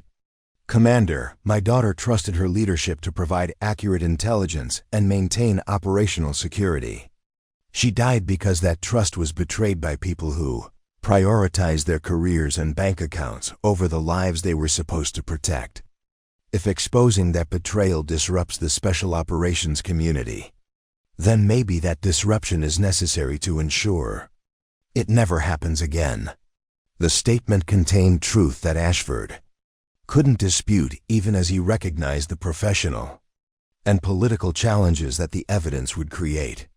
Military institutions resisted self-examination that threatened established hierarchies and comfortable assumptions, and the kind of systematic investigation that Jade's evidence would require faced opposition from personnel whose careers depended on maintaining current structures and procedures. I need to transfer this evidence to appropriate investigative authorities, Ashford said, accepting the tablet that Jade offered while understanding that the simple act of receiving classified materials from a phantom protocol operator would create complications that would follow him throughout his career. But I want your word that you'll cooperate with official investigations and provide testimony that can be used in courts-martial proceedings against everyone involved in this corruption. Jade hesitated, her expression showing internal conflict between the desire for justice and the awareness that cooperation with official investigations would expose her to scrutiny that phantom protocol operations were specifically designed to avoid. Her months of investigation had been conducted through methods that violated numerous regulations about proper procedures for gathering evidence and conducting surveillance, and testifying about those methods would create vulnerabilities that could be exploited by defense attorneys seeking to discredit her findings. I'll cooperate with investigations to the extent that Phantom Protocol security allows, Jade said carefully, her words reflecting awareness of the legal and operational complexities that her situation created. But Commander, you need to understand that much of this evidence was gathered through means that would be legally problematic if disclosed in open court. I accessed financial records without authorization, conducted surveillance of American military personnel without oversight, and intercepted communications that were supposed to be secure. Defense attorneys will attack the admissibility of this evidence regardless of its accuracy. The concern was professionally valid and highlighted the fundamental tension between Phantom Protocol operations and conventional legal procedures. The program had been designed to enable intelligence gathering and direct action through methods that required complete deniability. But that deniability created evidentiary challenges when operators needed to present their findings through official channels that demanded transparency and documented procedures. The financial transactions and communication logs you've compiled can be independently verified through official databases, Ashford noted, reviewing the documentation that Jade had provided. Your investigation identified patterns that official channels can confirm through proper procedures. We don't need to disclose your methods as long as we can demonstrate that the underlying evidence is authentic and accessible through authorized means. The approach provided legal shelter for Jade's investigation, while ensuring that the evidence could be used in courts-martial proceedings against Vos and his co-conspirators. Military prosecutors would reacquire the financial records and communication logs through official channels, using Jade's analysis as a roadmap for investigation rather than as direct evidence that would require disclosure of her methods. There's one more thing you need to know, Jade said, her voice carrying weight that suggested information even more significant than the corruption she had already exposed. Major Vos wasn't selling information to random insurgent groups. His primary contact was Rahim Qasim, who has connections to a foreign intelligence service that has been conducting systematic operations against American Special Operations Forces throughout the region. This wasn't just corruption for personal profit, it was espionage that compromised national security at levels that extend far beyond individual operations. The revelation transformed the investigation from military justice matter into counterintelligence operation with implications for national security policy and international relations. If Voss had been working with foreign intelligence services rather than simple criminal organizations, then the scope of betrayal exceeded anything that conventional courts-martial could address. The evidence would require coordination with intelligence agencies and potentially diplomatic interventions that would take years to fully resolve. Colonel Harlow, this meeting never happened through official channels, Ashford said, making the decision that would protect both Jade's Phantom Protocol status and his own career from complications that improper evidence handling would create. I'm going to report that an anonymous source provided intelligence that led to discovery of this evidence through proper investigative procedures. Your identity remains classified and your methods remain protected. But I need you to remain available for consultation if investigators need additional guidance about patterns or connections that aren't obvious from the documentary evidence alone. Jade nodded with understanding and relief, recognizing that Ashford was providing protection for her operational status while ensuring that the evidence could be used to achieve the justice that had motivated her months-long investigation. The compromise between Phantom Protocol security and institutional accountability wasn't perfect, but it provided the best possible outcome given the constraints that both security requirements and legal procedures imposed. The sun had fully risen by the time their meeting concluded, illuminating the Kandari Mountains with golden light that promised another scorching day in the Kandari Province. Jade would disappear back into whatever cover identity allowed Phantom Protocol operators to vanish between missions, while Ashford would return to forward operating base, nightfall, carrying evidence that would reshape Special Operations Command structures throughout the theater and ensure that American warriors could trust their leadership to protect rather than betray them. The courts-martial proceedings against Major Garrett Voss began 4 months after Operation Serpent strike, conducted in a secure military courtroom at Fort Bragg, where the accumulated evidence of his betrayal would be presented to a panel of senior officers whose judgment would determine not just his personal fate, but establish precedents for how the military addressed systematic corruption within Special Operations Command structures. The prosecution's case consumed 6 weeks of testimony and documentary evidence, methodically constructing a narrative of betrayal that had cost 23 American casualties, including 11 killed in action across 13 separate operations. That Voss had deliberately compromised for financial gain totaling over $1.4 million. Military prosecutors presented financial records showing offshore accounts, communication intercepts documenting contact with Rahim Qasim and his connections to foreign intelligence services, and operational analysis demonstrating that enemy forces had possessed impossible knowledge of American tactics and procedures during missions that Voss had planned or coordinated. Captain Rachel Harlow's death received particular attention during the proceedings, with prosecutors presenting evidence that Voss had personally prepared the intelligence assessment for Operation Crimson Harvest despite having received warnings from subordinate analysts that source reporting appeared designed to lure American forces into prepared ambush positions. Financial records showed that $75,000 had been deposited into one of Voss's offshore accounts 3 days after the operation, resulted in 3 SEAL casualties, creating documentary connection between American blood and personal profit that made even the most hardened military professionals struggle to maintain professional composure. Lieutenant Colonel Martin Hendricks faced separate courts-martial on charges of dereliction of duty and conspiracy to conceal evidence of operational security compromise. with prosecutors arguing that his repeated dismissal of concerns raised by subordinate personnel constituted willful blindness that had enabled Voss's corruption to continue for years.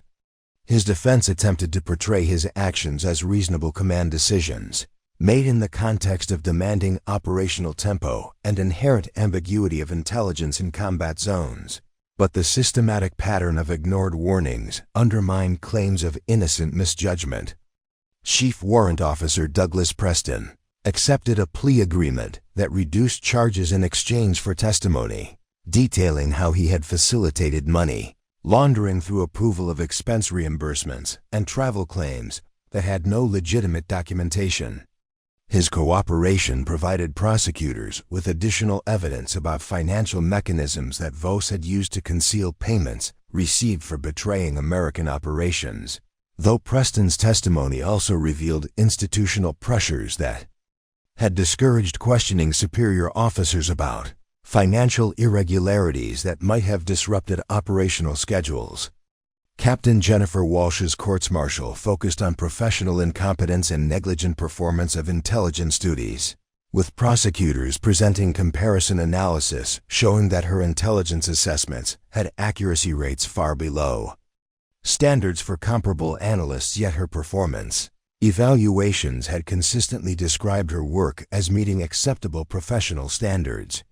Her defense argued that intelligence analysis involved inherent uncertainty, and that hindsight bias made operational failures appear more predictable than they actually were. But the systematic nature of her failures suggested something beyond normal analytical challenges. The verdicts, when they finally came after months of testimony and deliberation, carried weight that transcended individual accountability. Major Garrett Voss received a sentence of 30 years in military prison for treason, conspiracy to provide classified information to enemy forces, and multiple counts of negligent homicide. The sentence represented one of the most severe punishments ever imposed on a special operations officer, reflecting both the gravity of his betrayal and the military justice system's determination to send unmistakable message about consequences for corruption that cost American lives. Lieutenant Colonel Martin Hendricks received 15 years for dereliction of duty and conspiracy, with the military judge noting during sentencing that command responsibility included obligation to investigate patterns that suggested operational security compromise regardless of professional or political complications that such investigation might create. His conviction established legal precedent that willful blindness to subordinate corruption constituted criminal negligence when that blindness enabled continued betrayal of American warriors. Chief Warrant Officer Preston received 8 years. Under the terms of his plea agreement, serving as both punishment for his facilitation of financial crimes and recognition of his cooperation with investigators who used his testimony to identify additional personnel involved in covering up evidence of Voss's corruption. Captain Walsh received a 5-year sentence and dismissal from military service, with the judge noting that professional incompetence became criminal negligence when repeated failures to meet basic analytical standards contributed to deaths that proper intelligence work might have prevented. Beyond the individual courts-martial, the investigation that Jade Harlow's evidence had triggered led to disciplinary actions against 12 additional officers and senior enlisted personnel whose failures to detect or report patterns of operational security compromise had enabled Voss's betrayal to continue for years. The scope of institutional failure revealed through the investigation forced Special Operations Command to conduct comprehensive review of intelligence procedures, operational security protocols, and command climate factors that have allowed corruption to flourish despite multiple opportunities for detection and intervention. The most significant institutional change came through implementation of independent oversight mechanisms designed to identify patterns that internal command structures might miss or ignore. A new Special Operations Security Review Board was established with authority to conduct unannounced audits of operational planning, intelligence assessments, and financial transactions without requiring approval from officers whose operations were being reviewed. The board included personnel from outside special operations community whose lack of cultural investment in existing procedures made them more willing to question assumptions and challenge established practices. Additional reforms addressed the command climate factors that had discouraged subordinate personnel from raising concerns about superior officers whose decisions appeared to compromise operational security. New whistleblower protection procedures provided secure channels for reporting suspected corruption without fear of career retaliation, and mandatory training emphasized that questioning potentially dangerous operational decisions represented professional responsibility rather than disloyalty to unit cohesion. The civil lawsuit filed by families of service members killed during operations that VOS had compromised resulted in a $75 million settlement from the Department of Defense, though no amount of financial compensation could restore the lives that had been lost to betrayal by someone who had been trusted to protect American warriors. The settlement included provisions for comprehensive review of how military institutions addressed concerns raised by family members who suspected that their loved ones' deaths involved negligence or corruption rather than inherent combat risks. Commander Troy Ashford received promotion to captain and assignment to Naval Special Warfare Command Headquarters, where his experience with the VOS investigation made him valuable contributor to the institutional reforms being implemented throughout the special operations community. His testimony during congressional hearings about the investigation emphasized that preventing future corruption required cultural changes that encouraged subordinates to question superior officers when operational decisions appeared to compromise security or ignore warning patterns. SEAL Team 7 underwent reconstitution training that addressed the psychological impact of learning that their operations had been systematically betrayed by someone they had trusted with their lives. Unit psychologists worked with team members to process feelings of betrayal and anger while maintaining the trust relationships that effective special operations required, walking the difficult line between appropriate skepticism about leadership and paralyzed cynicism that would prevent operational effectiveness.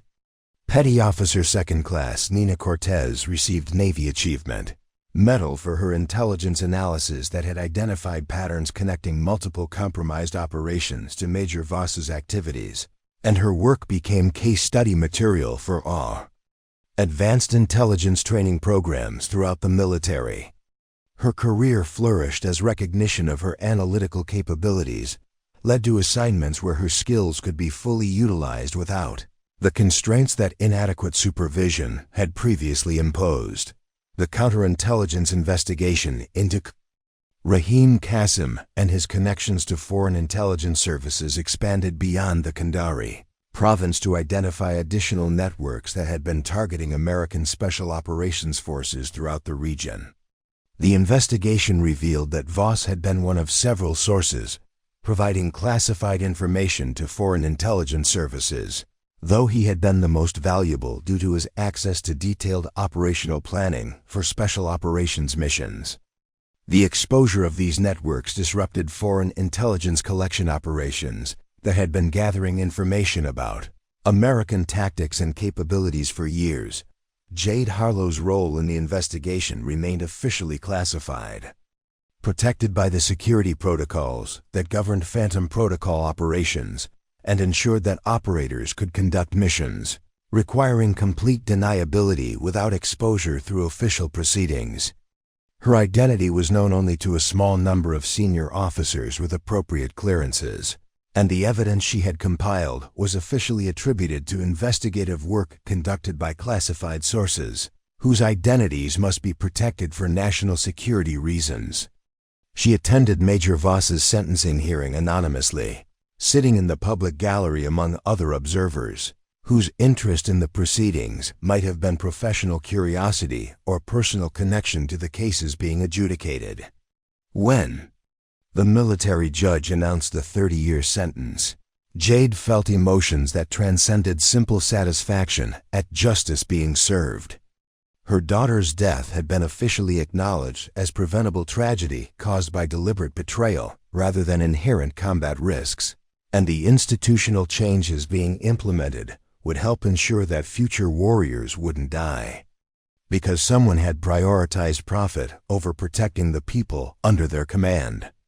The memorial service for Captain Rachel Harlow and the other service members killed during operations that Vos had compromised took place 6 months after his conviction, conducted with full military honors at Arlington National Cemetery.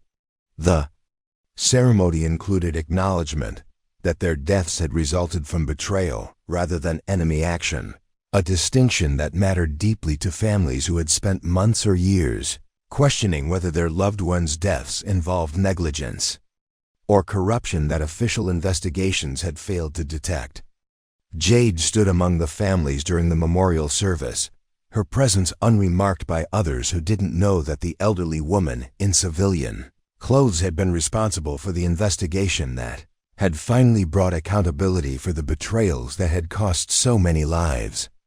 She had accomplished the mission that personal tragedy had motivated, pursuing justice through months of patient investigation conducted alone in hostile territory while maintaining cover identity that concealed capabilities exceeding anything that conventional special operations could match.